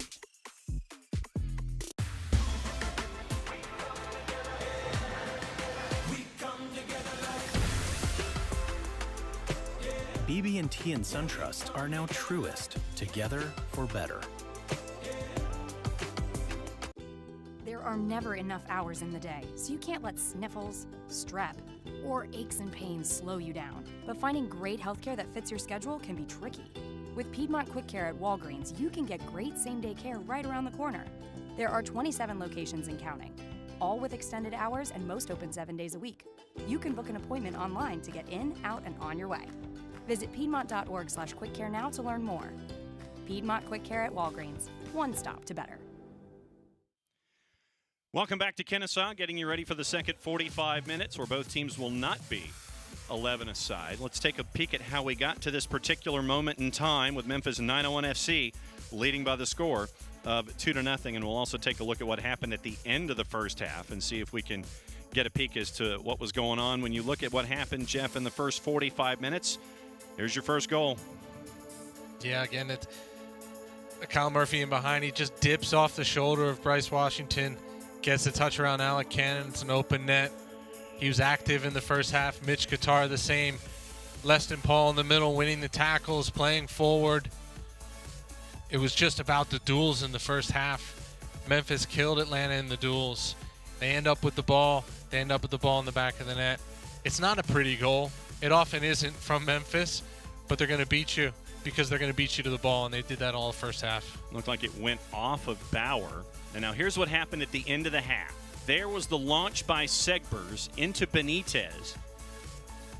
And out of this, once again, there's your closer look. Segbers, after he gets it from Benitez, Matias Benitez looks at the assistant ref and is wondering what's going on.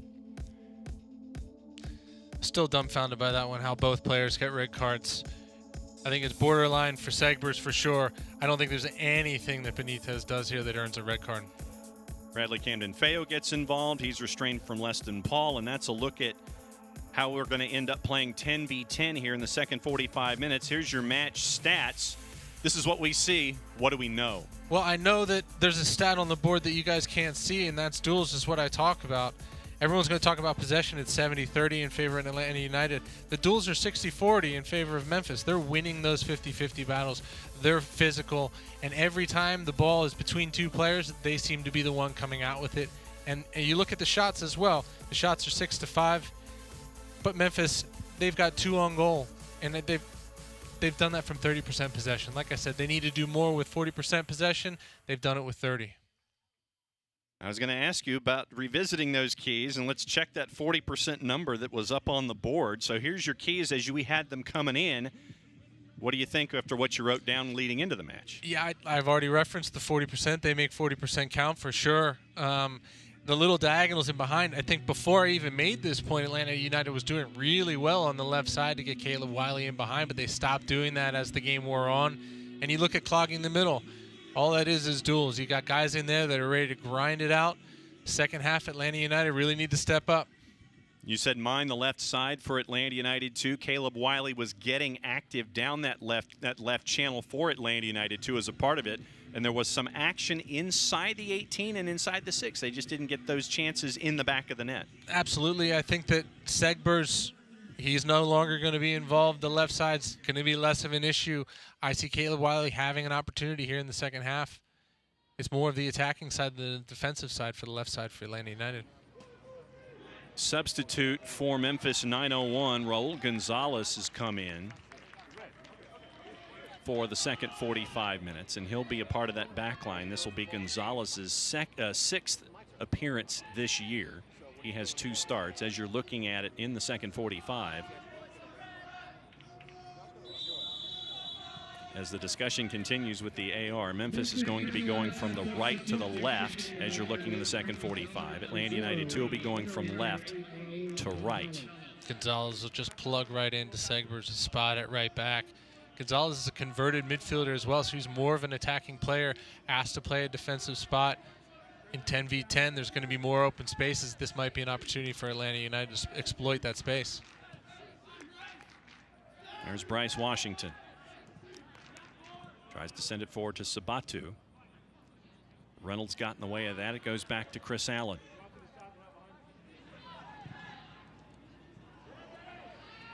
And so Damaduro's night is done.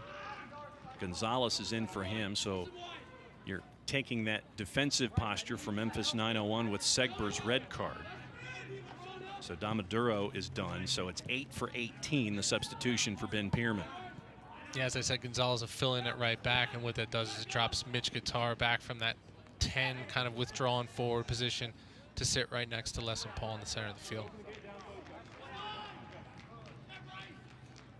Bryce Washington loses that second touch. The very physical Kyle Murphy gets knocked off the ball. Well done there to get back to defend was Bryce Washington. Lost possession, stuck with it. And Atlanta United 2 will try it again. Errant pass, first touch for Raul Gonzalez. Bradley Camden-Feo was there. He'll send it forward. Gonzalez will be there for the throw for Memphis 901. 2 players missing on the field now. You see Chris Allen kind of trying to force a pass to spray it to the sideline. 2 players not on the field. There's going to be more space out there. I think you need to be a little bit more patient when you're on the ball, finding spaces to exploit. There's no need to force passes. Foul on Atlanta United 2 as Kadeem Dakers goes down.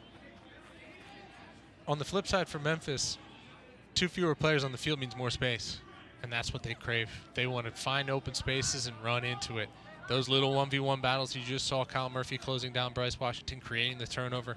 Washington does well to get back and poke it away, but with more space in those 1v1s, Memphis might eat that up. Sabatu with room. Cuts away from Guitar. Give to Chris Allen. Puts on the brakes, tries to go around Laurent Kisiadou, sets it up with the left, and just missed. Good from Chris Allen. That's what you want to see. Someone coming into the second half, being on the front foot, stepping forward. He's got plenty in that left foot to shoot from that range. It's just off target, but that's encouraging in the first couple of minutes for Atlanta United. Getting close to minute 49 here at Fifth Third Bank Stadium. Thanks for hanging out with us however you are doing so. Alongside Jeff Larinowitz, I'm John Nelson.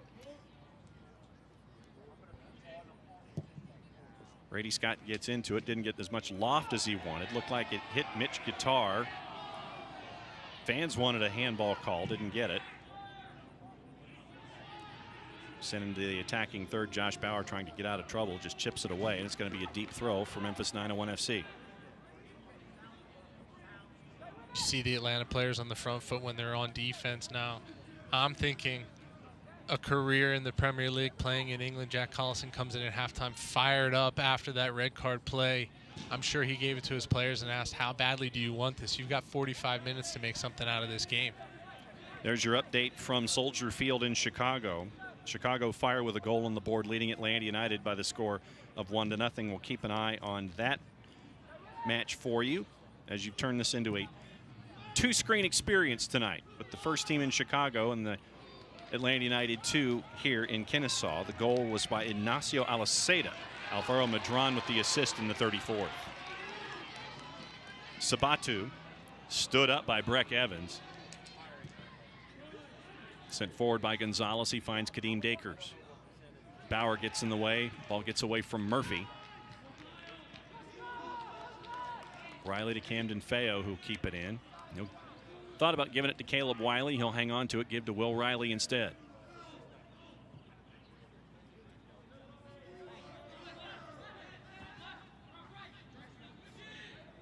Washington to Allen. Good poke to Robbie Mertz. Quick touches. Too much behind that one. It ends up with Brady Scott as Chris Allen tried to come in from the inside. Without Benitez on the field, he's their highest player usually, right? Without 2 players on the field, there might be more space. Sabatu's looked a little uncomfortable. This is his second appearance, obviously coming up from the academy, but maybe there's a little more space out there for him to operate in. He was just beaten in that 1v1 there from Breck Evans to steal the ball, but hopefully in the second half, as he's kind of more the focal point attacking-wise, he can be in more 1v1s and show what he can do. We mentioned the short bench for Atlanta United 2 tonight. Sabatu chests it down to himself. Mertz is the cutter.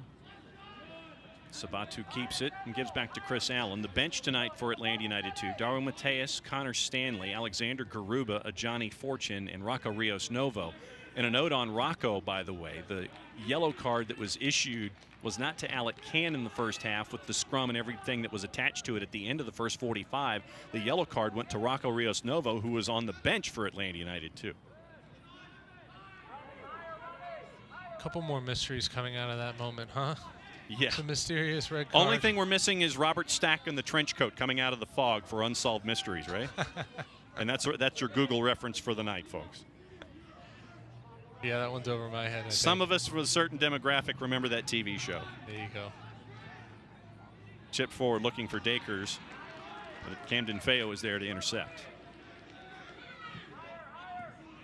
Gonzalez is there to get in the way of McFadden. Foul on Allen. It's a good step in there from Gonzalez. Just step in, cut that pass out, start to create the attack going forward. Like I said, he is more of an attacking player. Most of this half, I think he's probably going to stay at home with a 2-0 lead. But when he has that opportunity to run forward, or like you saw earlier, create a cross, he's very adept at doing that for this team.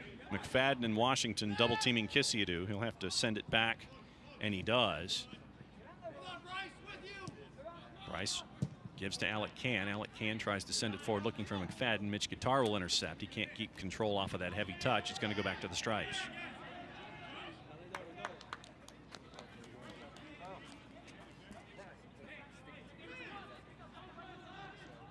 McFadden looking for a dance partner. Looks like it's going to be Will Riley, pushing the back by Mitch Guitar.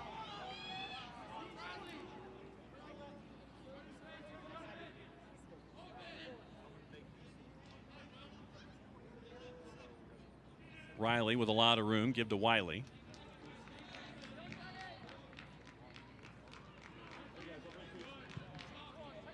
Comes back across to Bryce Washington, who's got a little space. Laurent Kissiadou closing in. Allen and Bauer. Camden Feo's available, and that's where Bauer goes. Wiley tries to get it into the left top of the box. Knocked away by Memphis 901. Riley turns on Guitar, give to Mertz, give and go. Riley tries to cut it back. Guitar interrupts it. Pass is not out of trouble. Bryce Washington is there. McFadden looks to go on Andre Reynolds, sends it into the area. Brady Scott misplayed it, and there it is. Daniel Sabatu picks up the loose change. Brady Scott is hot. But the bottom line is the Academy product gets his first one on the board. The lead's cut in half in the 54th. I said the second for Memphis wasn't a pretty goal. This isn't a pretty goal either.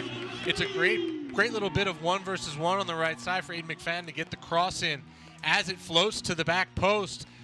Missed clearance, comes off Gonzalez. Sabatu's first to react. I said it about Kyle Murphy in the first half. He's going to be the forward that's just looking for the knockdowns. He's going to be opportunistic, and now it's Sabatu. Young kid getting to step in, pull his team back into the game. You saw Breck Evans try to clear it away from Sabatu. Scott missed the punch, goes off of Gonzalez. Sabatu is there for the loose change, and it's 2-1. Robbie Mertz tries to send it forward to himself. Carroll was there to get in the way. Mertz hits the deck, no whistle. Kissiadou tries to find another gear, but he can't hang on to it. Headed. Leston Paul sends it away. I said there was going to be maybe 2 players that bring it out of Atlanta United. One of them has been red carded. One of them still on the field, Nathan McFadden. He creates that goal with the little 1v1 down the right side. Caleb Wiley in with the left. Up and over Sabatu, but McFadden will get there to keep possession for the Stripes. Chipped in with the right, looking into the 6. Brady Scott is there.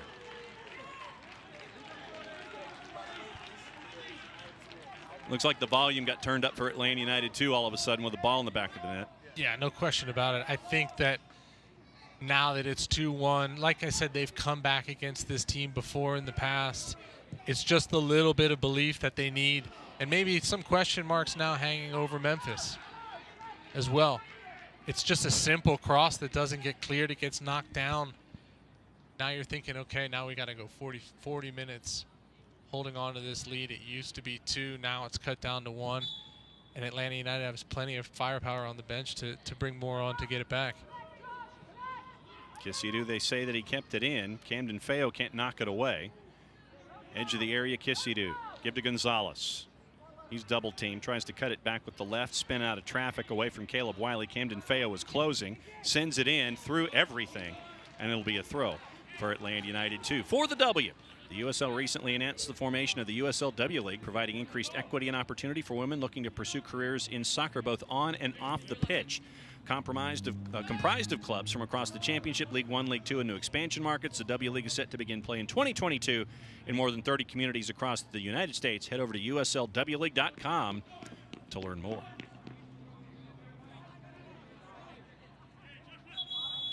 And yes, at some point here in the second half, we will have the Jeff Lorenowitz Memorial promo read.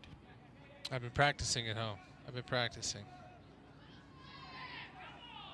Now Laurent Kissiadou and Aiden McFadden are having a bit of a discussion with Joshua Belk. Bit of a talking to before the throw. Andre Reynolds sends it in. Kisiadu double teamed. Allen tried to close space. Kisiadu gets out of trouble. And the give to Andre Reynolds.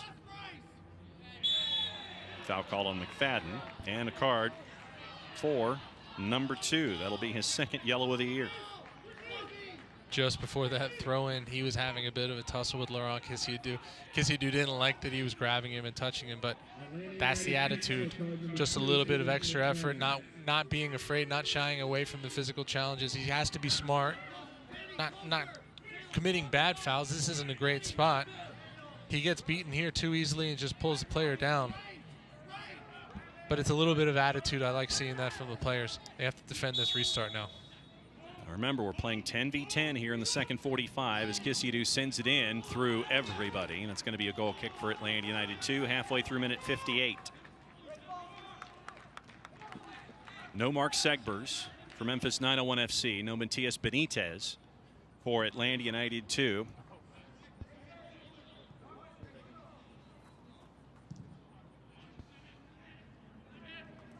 So we'll see how both of these teams react. As we're heading toward minute 59, it's going to be a half hour of 10v10. With a lot more open space here on the pitch at Fifth Third Bank Stadium in Kennesaw. Will Riley gets away from Kadeem Dakers well. Allen forward with the left. Gonzalez just gets enough of it to hang on to it. Great ball control there. And it's going to be a throw for Atlanta United 2. Kadeem Dakers can't keep it in.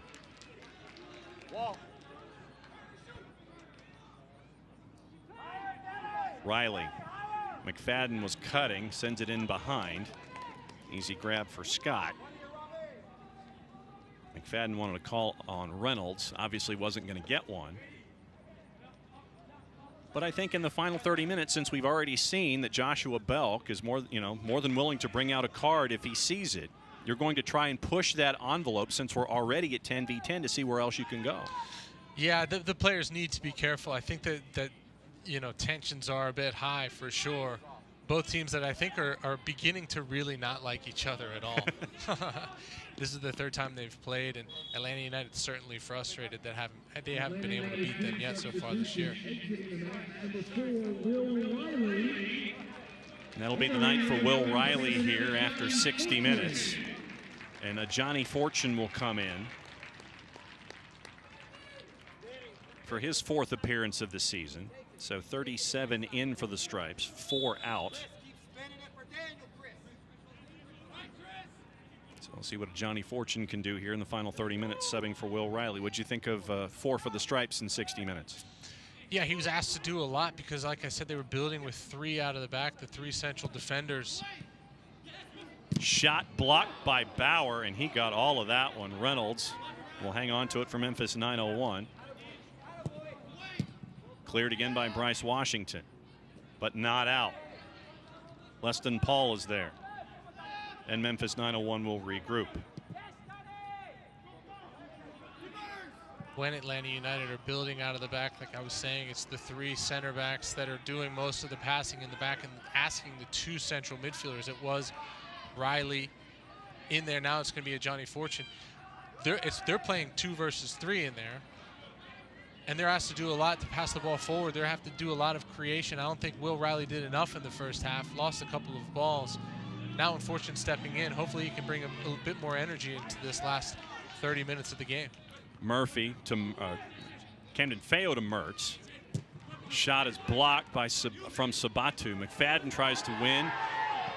Wanted a foul call, didn't get it from the contact. 2 players down this right side. 2 versus 1. Look at Bauer, closed ground on Murphy. Nicely done there. No foul there at all. Murphy tried to get one, didn't get it. Well done by Josh Bauer. Great speed, good defending. He was alone. It was 2 versus 1, but he's able to sprint over and get there before Kyle Murphy. It was an important play because it could have been in from there. Murphy still trying to get back involved in the play here. Still slow getting engaged. We'll see him coming in from the left-hand side of the screen in just a little bit. Bauer. Bryce Washington. McFadden with the left. Big switch to Wiley, who's there. Mertz tried to give to Wiley, who had space. Flag is up. Yeah, Mertz is just slightly offside, but that's a good little run from him from inside to out, off the back line. It's a good switch of play as well from McFadden on his left foot. A little one-touch pass from Wiley in behind. It's slightly offside. I think those two in the middle, Allen and Fortune, Allen will sit a little bit deeper. Fortune will push up a bit. It'll almost look like a 3-4-2. Fortune pushing a little bit higher to be involved as kind of the 10 underneath Sabatu. The United Soccer League, all 31 championship clubs and its players stand together in support of diversity, inclusivity, equality, and compassion. For more information on the USL's commitment to change through the United Against Racism campaign, visit uslsoccer.com.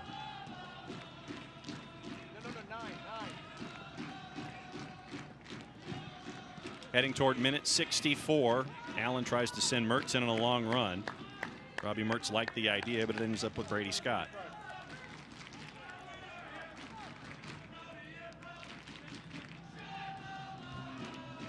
It is going to be important for someone from Atlanta United to occupy those spaces in front of the two center backs. You can have a forward running in behind, but you really want someone operating as a creator underneath. Kisiadu looking to get Murphy going again. One more touch for him would have been a hat trick. It's a quick recovery from Josh Bauer. You can't get away with too many of those in one game. That's 2 in a couple of minutes now. They have to be careful. Johnny Fortune to Wiley. And returned. Bradley Camden-Feo. And returned. Josh Bauer center circle.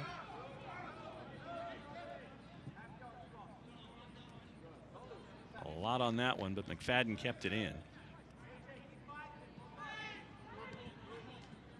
Allen tried to send it to McFadden, flicked it in the wrong direction. Here comes Memphis 901 again. Kisiadu can't control it. Bryce Washington steps in nicely. Sabatu is there. Deflected. Sent forward, but not out. McFadden with the drive and just missed over the bar.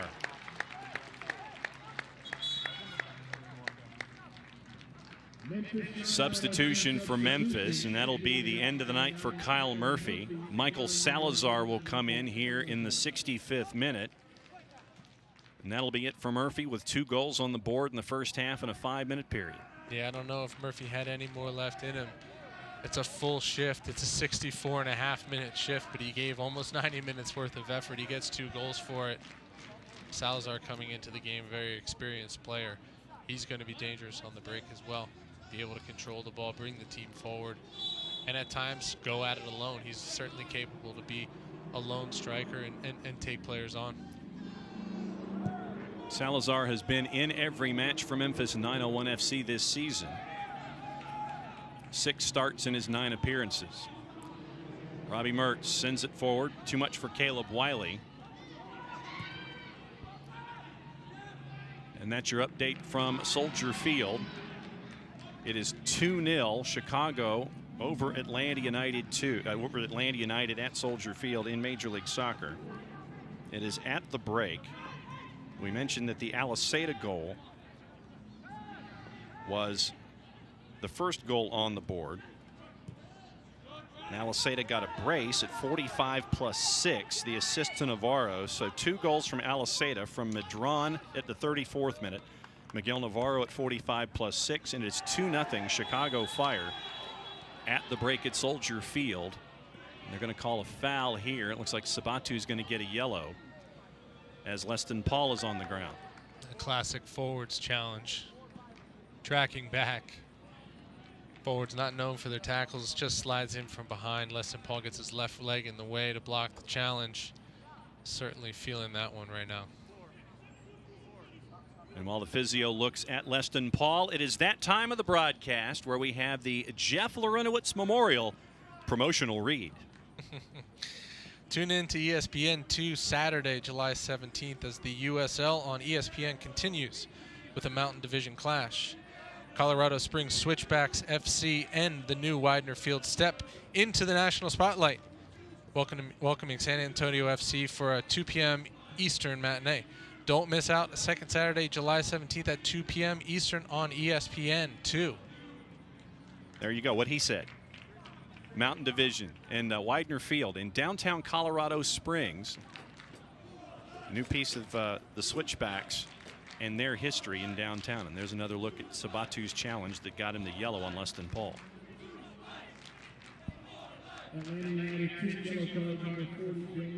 Once again, reminder, the rest of the bench for Atlanta United 2 here.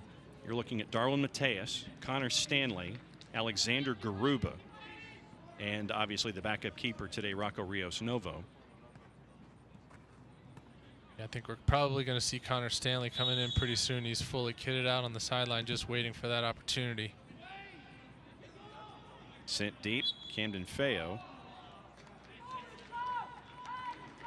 This could be a good game for him as well. I think that he's going to be a bit more fresh, have an opportunity to potentially get into 1v1 situations and create opportunities for Atlanta United. And when you have a tired team in that last 20 minutes, bringing on that fresh set of legs with just the endless sense of energy that we've seen from Connor Stanley for Atlanta United too, that puts the team that's tired back on its heels all over again. Absolutely, absolutely. I think that there's no reason to not bring on attacking players right now. Push the team forward. You want to get points out of this game. I think that the back line, those back three, Bryce Washington, Josh Bauer, Bradley Camden Feo, have done well. Can you bring in fresh legs up front to try and create something? Bryce Washington wins the header there. McFadden tries to turn to get away from both Guitar and from Kadeem Dakers, and does. Allen now with possession. Sends it forward with the left, looking for Wiley. Gonzalez gets there to interrupt it, so it'll be a throw for Atlanta United 2. And there's your sub that you were talking about. That is going to be the end of the night for Bradley Camden Feo. So Camden Feo goes 68 minutes, and Connor Stanley's going to come in for the final 22. I said the three central defenders are doing fine back there. It's 3v1.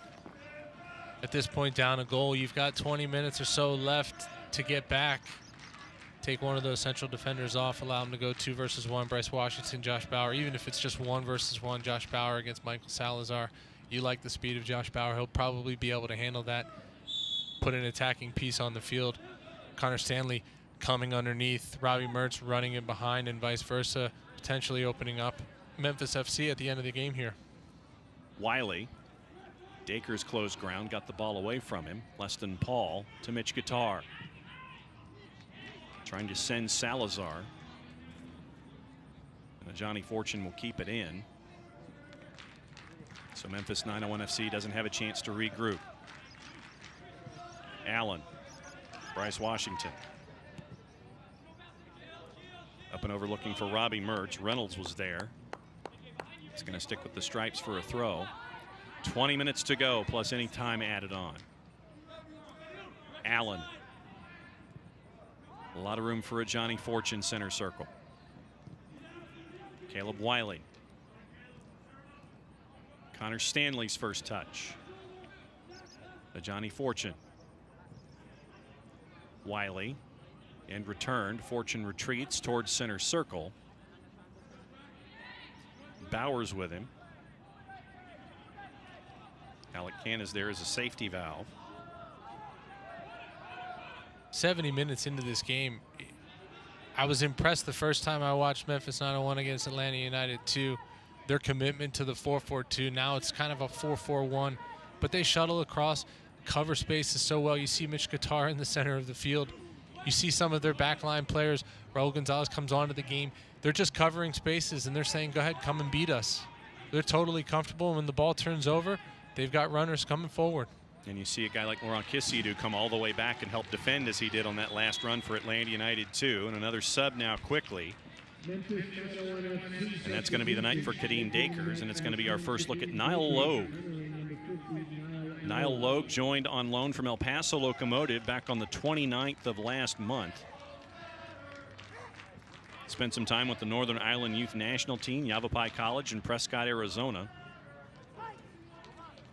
Captained them in their junior college, two-time All-America JUCO, Conference Title 2015, transferred to The Ohio State University. There it is. So there's your B1G connection with Ben Pierman. So let's see how the Loney does in his first appearance, giving him 20 minutes here in Kennesaw. It's pretty clear what he's going to do. They've taken off Kadeem Dakers, who's a right midfielder and attacking player. Logue just comes, sits right in between Carroll and Evans in the back. That back four turns into a back five. Carroll forces Stanley to make a decision, goes back to Bauer. Bryce Washington. Now that space in front of the center backs is going to be even more important now for Atlanta United. Draw one of those three big boys out and try and play in around them. Bauer was looking for Mertz, ends up hitting it behind him instead of getting it in stride. Kisiadu sends it to Reynolds, who can't track it down.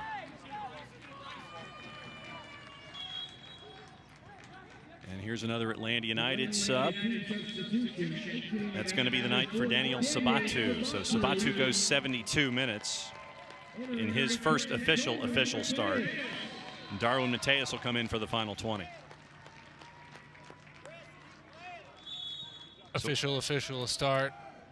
Well, going back to the unwitch. Well, and you don't need to give it two officials for his first goal as well. So it's a good little night for him. I think certainly something to build on. But like I said, when the game opened up a little bit, he had more of an opportunity to be an out-and-out striker, kind of that point man for Atlanta United. Finds himself on the end of something in the box. It's a mistake, but he's in the right spot. He's lively, and he finishes it off. Bauer. Fortune. Forward with the right, looking for Mateus. Didn't get enough under it. Here comes Mitch Guitar. There's that 1v1. The speed of Josh Bauer. You know, I didn't know he was as quick as he is. He's shown great pace to fight off these forwards tonight and get in when he's in those 1-versus-1. Fortune again. Too much for Wiley. Speaking to Jack Collison yesterday, he said that Josh Bauer's gotten more and more opportunities with the first team lately, asking him to take that step, go from being an out-and-out twos player to someone who might be pushing to get into the first team. I think Miles Robinson also going away with the Gold Cup. Alan Franco not traveling with the first team tonight. Josh Bauer showing well. Maybe he's going to have an opportunity coming up. Salazar hits it off of Allen, takes a lot of the steam off of it, gives Reynolds a chance to catch up to it, looking to launch Kisiadu. Bauer's there again.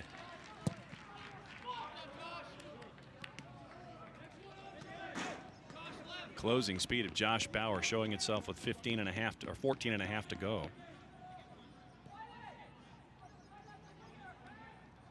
He's often having to do it in rescue situations as well. Even that play right there, he ran across the field maybe 30, 35 yards to get there first. You don't necessarily want your defender defending that way, your center back. However, when you think about how Atlanta United play, he's going to be asked to do that a lot. And him showing that he can do that, that he's capable, that he has that speed, and then when he's in those one-versus-one tussles, he can come out with the ball. Certainly a good thing for him. Caleb Wiley tracks it down. He's got Connor Stanley with him.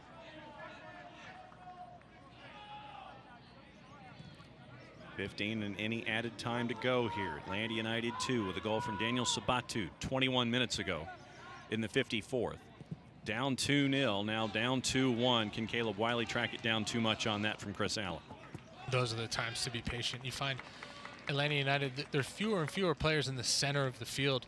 Like I said, Ben Pierman said before the game, I want to clog up the middle of the field. That was one of my keys. The Atlanta United midfielders are dropping off. Chris Allen's trying to play long balls.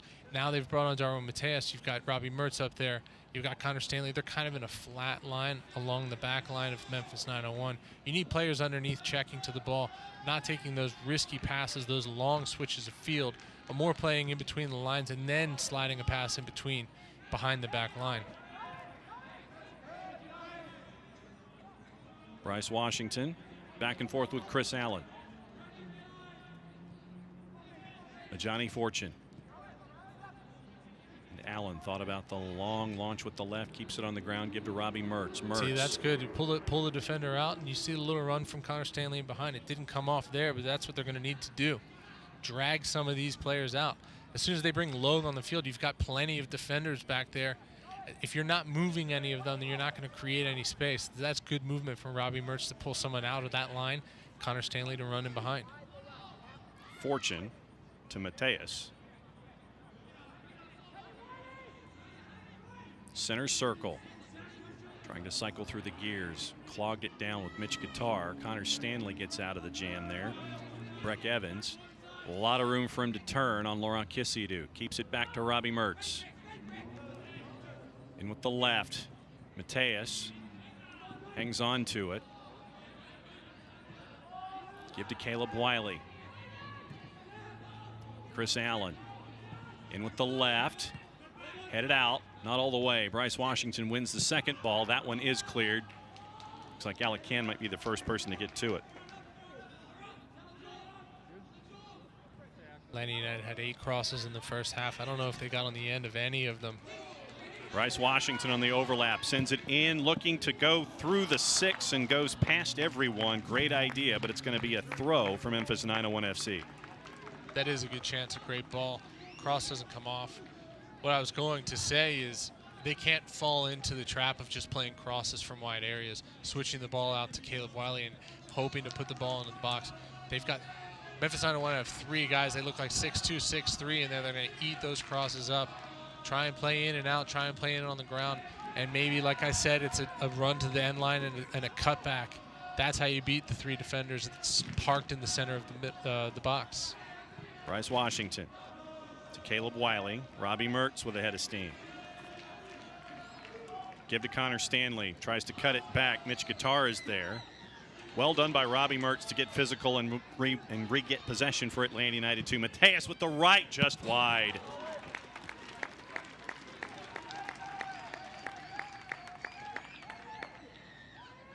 And to answer your height question about Memphis 901, Zach Carroll listed at 6'3", Breck Evans listed at 6'4", Niall Logue listed at 6'4". And the height on Darwin Mateus, please?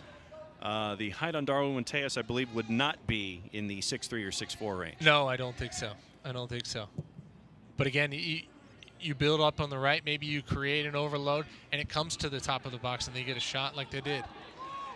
Foul on Reynolds as McFadden kept possession there.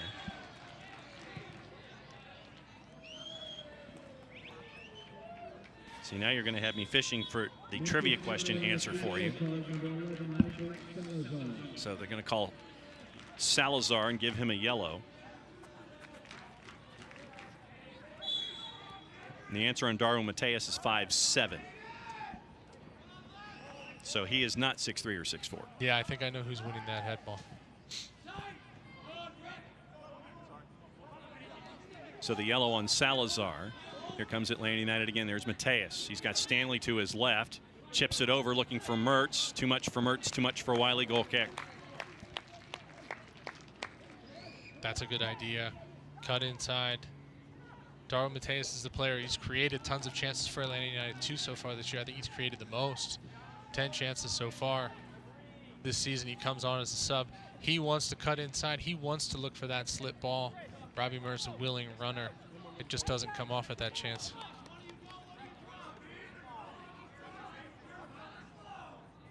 Grady Scott more than happy to take a little time off the clock while he can. Halfway through the 81st, and they're going to call a foul. Looks like that's going to be on Bryce Washington.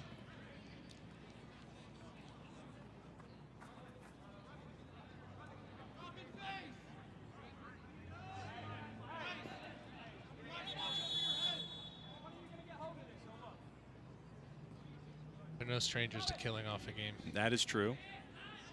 They know how to do it. Take their time, draw some fouls, upset the opponent by doing so. Slow everything down. Slowly pull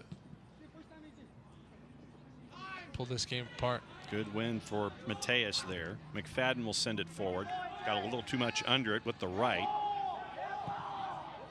Logue was there to win the duel. Kisidu, not enough on it. Bryce Washington. Mateus looks to spin away. Foul.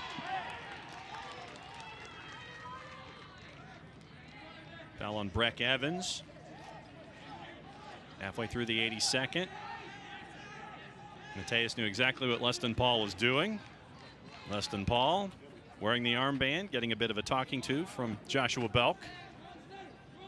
Once again, it's all about taking the game down to 16 RPMs. Yeah, slow it down. Forward with the left. Guitar is there. Fortune tried to work his way in. Guitar interceded again, but it'll be a throw in the attacking third for Atlanta United 2.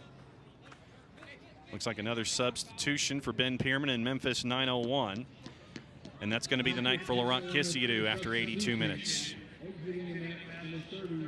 Francis Atuahene will come in for the final 8+. And so the former Atlanta United 2 player, Laurent Kisiadou, putting in work on both ends of the pitch tonight for Memphis 901. His night's over in the early 80s. It's another solid performance for Kisiadou against his former club. He always seems to play well against these guys. He was involved in the second goal. Like you said, he's all over the field. When he was here, I always thought of him as an attacking player. But with 901 FC, he's so willing on the defensive side. He's done such a good job. Ability to take a break for the last 10 minutes of Atuahene trying to run out the game. Connor Stanley trying to work on Reynolds. Rapid contact to Atuahene, tries to get out and use his speed. Bryce Washington will get there first, but it goes right back to Atuahene. Tries to spin. Great physical work by Bryce Washington to get the ball, and they're going to call a foul on Francis Atuahene. Great work by Bryce Washington there for Atlanta United 2 to keep possession. Bauer to Mertz. Wiley. Back and forth, tried to go inside to Wiley. Wiley goes in. They're going to call a foul on Caleb Wiley as he went in to try to gain possession away from Leston Paul, and a card for his trouble. Leston Paul feeling another one on that left ankle. He got it earlier from Sabatu. This time he's getting it from Caleb Wiley. The little 1-2 doesn't come off. It slips away as he slides in. It's a dangerous foul. Certainly a yellow card.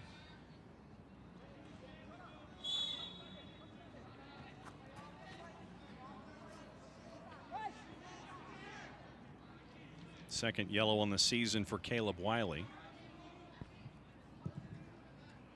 Brady Scott will send it forward. 5.5 to go. Bauer. Bryce Washington.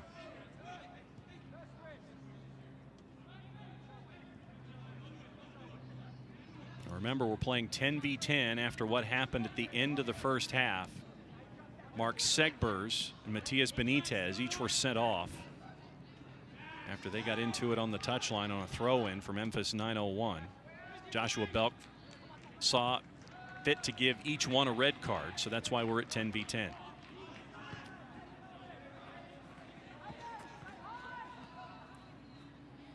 Johnny Fortune. Darwin Mateus.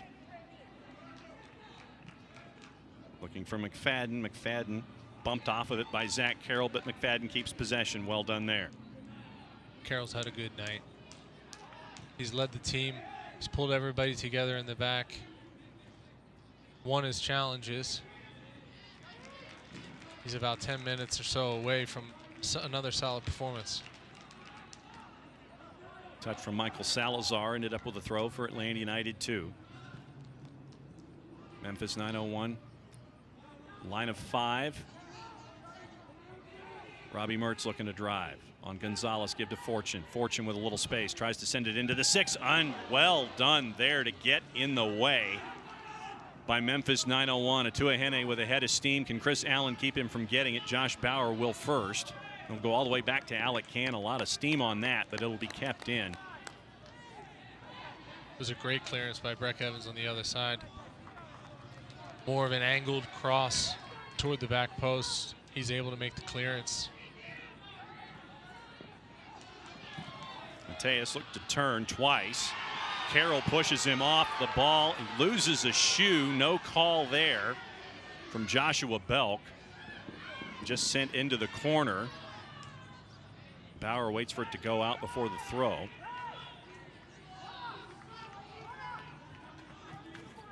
So Darwin Mateus has to figure out how to put on a shoe very, very quickly. Up and over, looking for Connor Stanley. Let's take another look. Yeah, again, it's Mitch Guitar. Fans wanted a foul there, but Zach Carroll does well to just put his body in front. Darwin Mateus' shoe comes off. I don't think it's a foul. Mitch Guitar's put in a shift tonight for sure. Starting at the 10 spot, moving back, playing down a man and closing balls down and winning tackles. 40-pound difference between Carroll and Mateus, 188 to 150. Plus the 7 to 8 inches that we talk about with that huge back line that Ben Pierman has for Memphis 901 FC. Fortune, Mateus looks to turn. Foul. Breck Evans will get a yellow. And as we're coming up on 2 minutes plus stoppage, it's another chance for Atlanta United 2 with a set piece. It certainly is. Since coming on, Darwin Mateus has been that guy that to drop off that back three, get the ball and turn. Another example of him doing that. Able to turn, draw the foul. They need good service here late in the game. Bryce Washington up, Josh Bauer trying to get free for a run in the box. Logan Bauer, McFadden sends it in low, headed, flicked, and just wide. But the flag is up, so it would have been offside for Atlanta United too. But another great opportunity there for the Stripes. It's a smart little ball in from Aiden McFadden. If you have large defenders, you don't want to loft it into the center. You're just trying to clip one to the front post. In the end, they're offsides, but it's a good little ball in.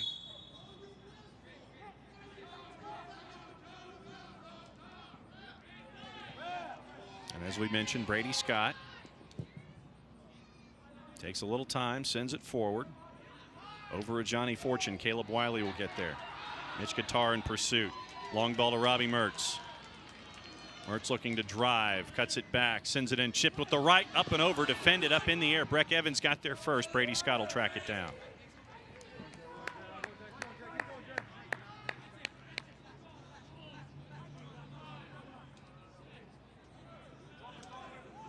We mentioned coming into this one, Memphis 901 FC lost 3 of their last 4. Their last win was against Atlanta United 2 back on Wednesday, June the 16th, in that crazy 1-0 game at AutoZone Park.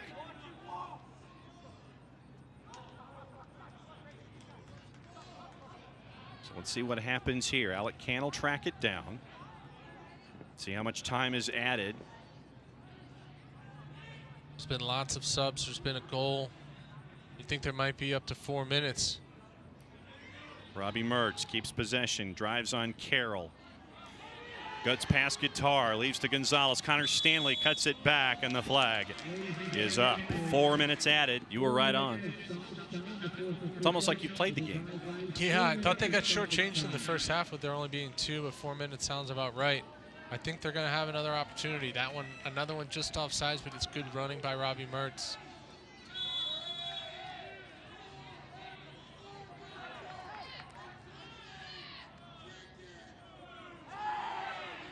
Robbie Mertz full of effort for sure.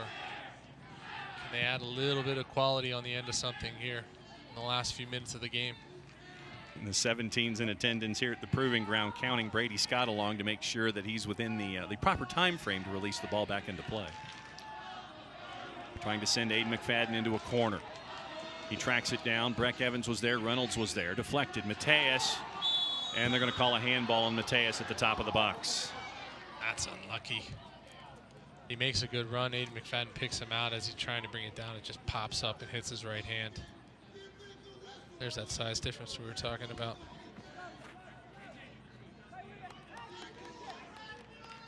But it's smart for Mateus. Lurk around the top of the box.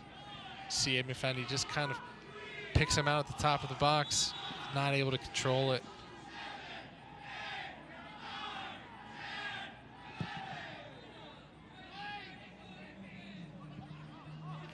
Stopwatch still going on with the 17s here. Alec can give to Wiley.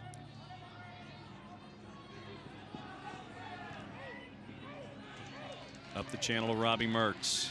Cuts it inside away from Carroll. Connor Stanley gets past Gonzalez. Logue wipes out Stanley. And they don't call a foul, but they will keep possession with the throw. Halfway through the 4 that were added, Wiley blocked, and they'll try it again. Gonzalez gets in the way. Mertz charges through. Nothing there.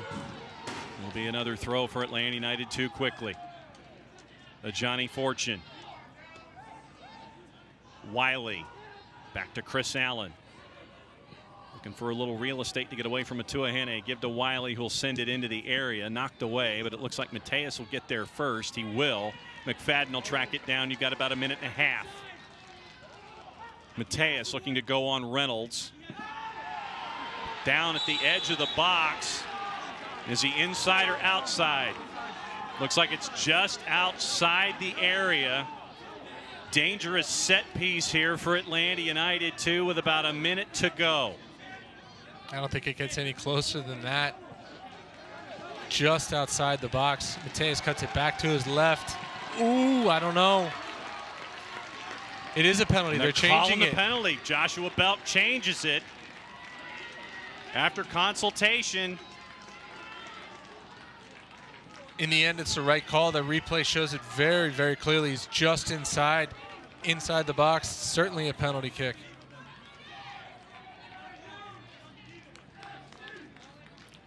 So let's see who's going to take it for Atlanta United 2. Looks like it's going to be Mateus. Remember, that turf that's there has been replaced from all of the action that's happened in the last month. It's going to be an interesting step for Mateus as he tries to get it in the back of the net with very little time on the clock.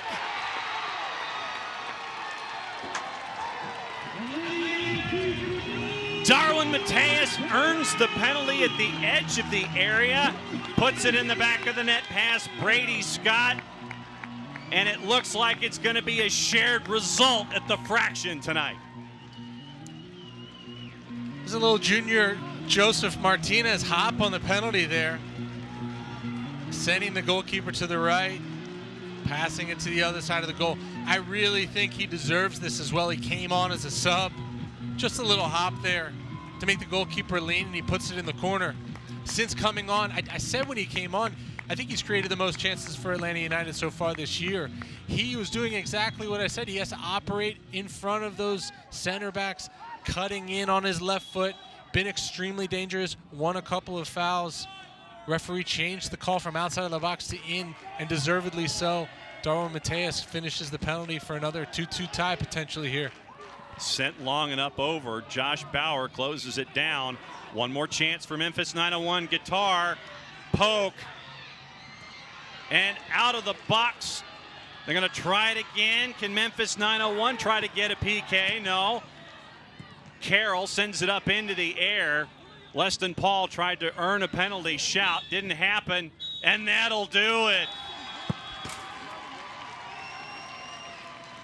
Andre Reynolds is not happy. He sends the ball ricocheting off the stands, and Atlanta United 2, no quitting the stripes. We've seen it this year. They come back, earn a point in the toughest of situations. Yeah, and you have to say 2-2 is a fair result in the end. I think Atlanta United hard done by the red card at halftime, but they fought back. Memphis 901 not able to hold on. They defend, they defend, they defend. It's just one little foul. Like I said, one little bit of quality from Darwin Mateus at the very end to draw the penalty and end up getting a point for Atlanta United. And we will put a bow on it when we come back. Shared result, the Stripes and Memphis 901 FC. It's the USL Championship on ESPN Plus. Stick and stay. We return to Kennesaw in a bit.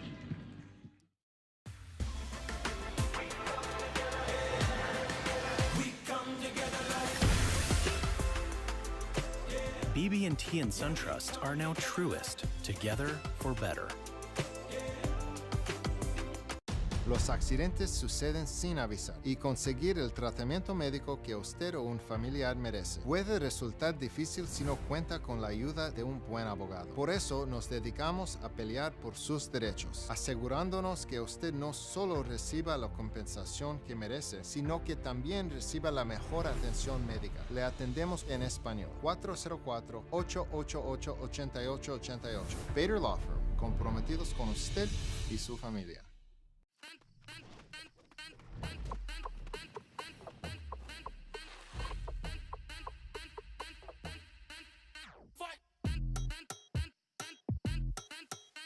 You wouldn't put your team on the same field as the pros. So why would you take them to the same doctor? From growth plates to emotional needs, teens are different than adult athletes. Take them where they're treated that way.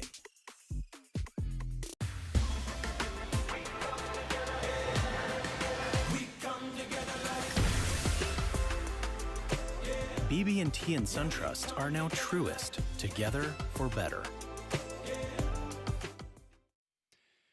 Welcome back to Kennesaw, and something that has become something that we see after every match under Jack Collison. Atlanta United 2 gathers center circle before they leave the pitch. And it's good to see. It's good to see. Young players, they're going through difficult games. They're beginning to learn. Maybe learn a bit about the game, but also learn a bit about themselves as a team. I like to see this. I'd love to know what he's saying right now. We'll find a way to ask him, what do you say in these moments here? Very, very cool thing that we're seeing with Jack Collison and Atlanta United 2. Let's take a look at the final stats. And once again, we're going to take a look at a bunch of numbers. This is what we see. What do we know? In the end, Atlanta United forced the game in the second half. You see the shots up to 13 in the second half. Possession about the same. But I think they pushed. Memphis 901, I said they are comfortable defending deep, but it was that little bit of quality from Darwin Mateus at the end of something to create the penalty. Encouraging. If I had to guess what Jack Collison is saying, why do you guys wait? Why do you wait until you're down 2-0 to start pushing back in the game? Why do you wait to start showing some character? But in the end, it's good that they do. It's a learning experience. And if they meet 901 again, they're going to know, hey, guys, let's not fall down in the game before we start to play. Atlanta United 2 gets up to 5th in the Central Division with this draw. They're at 13 points ahead of OKC Energy on goal difference. Memphis in their 9th match of the year, 9 points. They close the distance between themselves and everyone else above them in the Central Division. It was an interesting night here at the Fraction. Memphis 901 FC, 2 goals on the board from Kyle Murphy, but no fight, or a lot of fight left in Atlanta United 2 by the time they were done. That 2-goal margin turns into a 2-2 draw at the end after a little bit of 10-on-10 that we got to see toward the end of the first half. For Jeff Lorenowitz, I'm John Nelson. Thanks for hanging out with us here. It's the USL Championship on ESPN+. Shared result as Darwin Mateus puts it home. It's a 2-2 draw from the Fraction. Play it safe, everybody. We'll see you next time.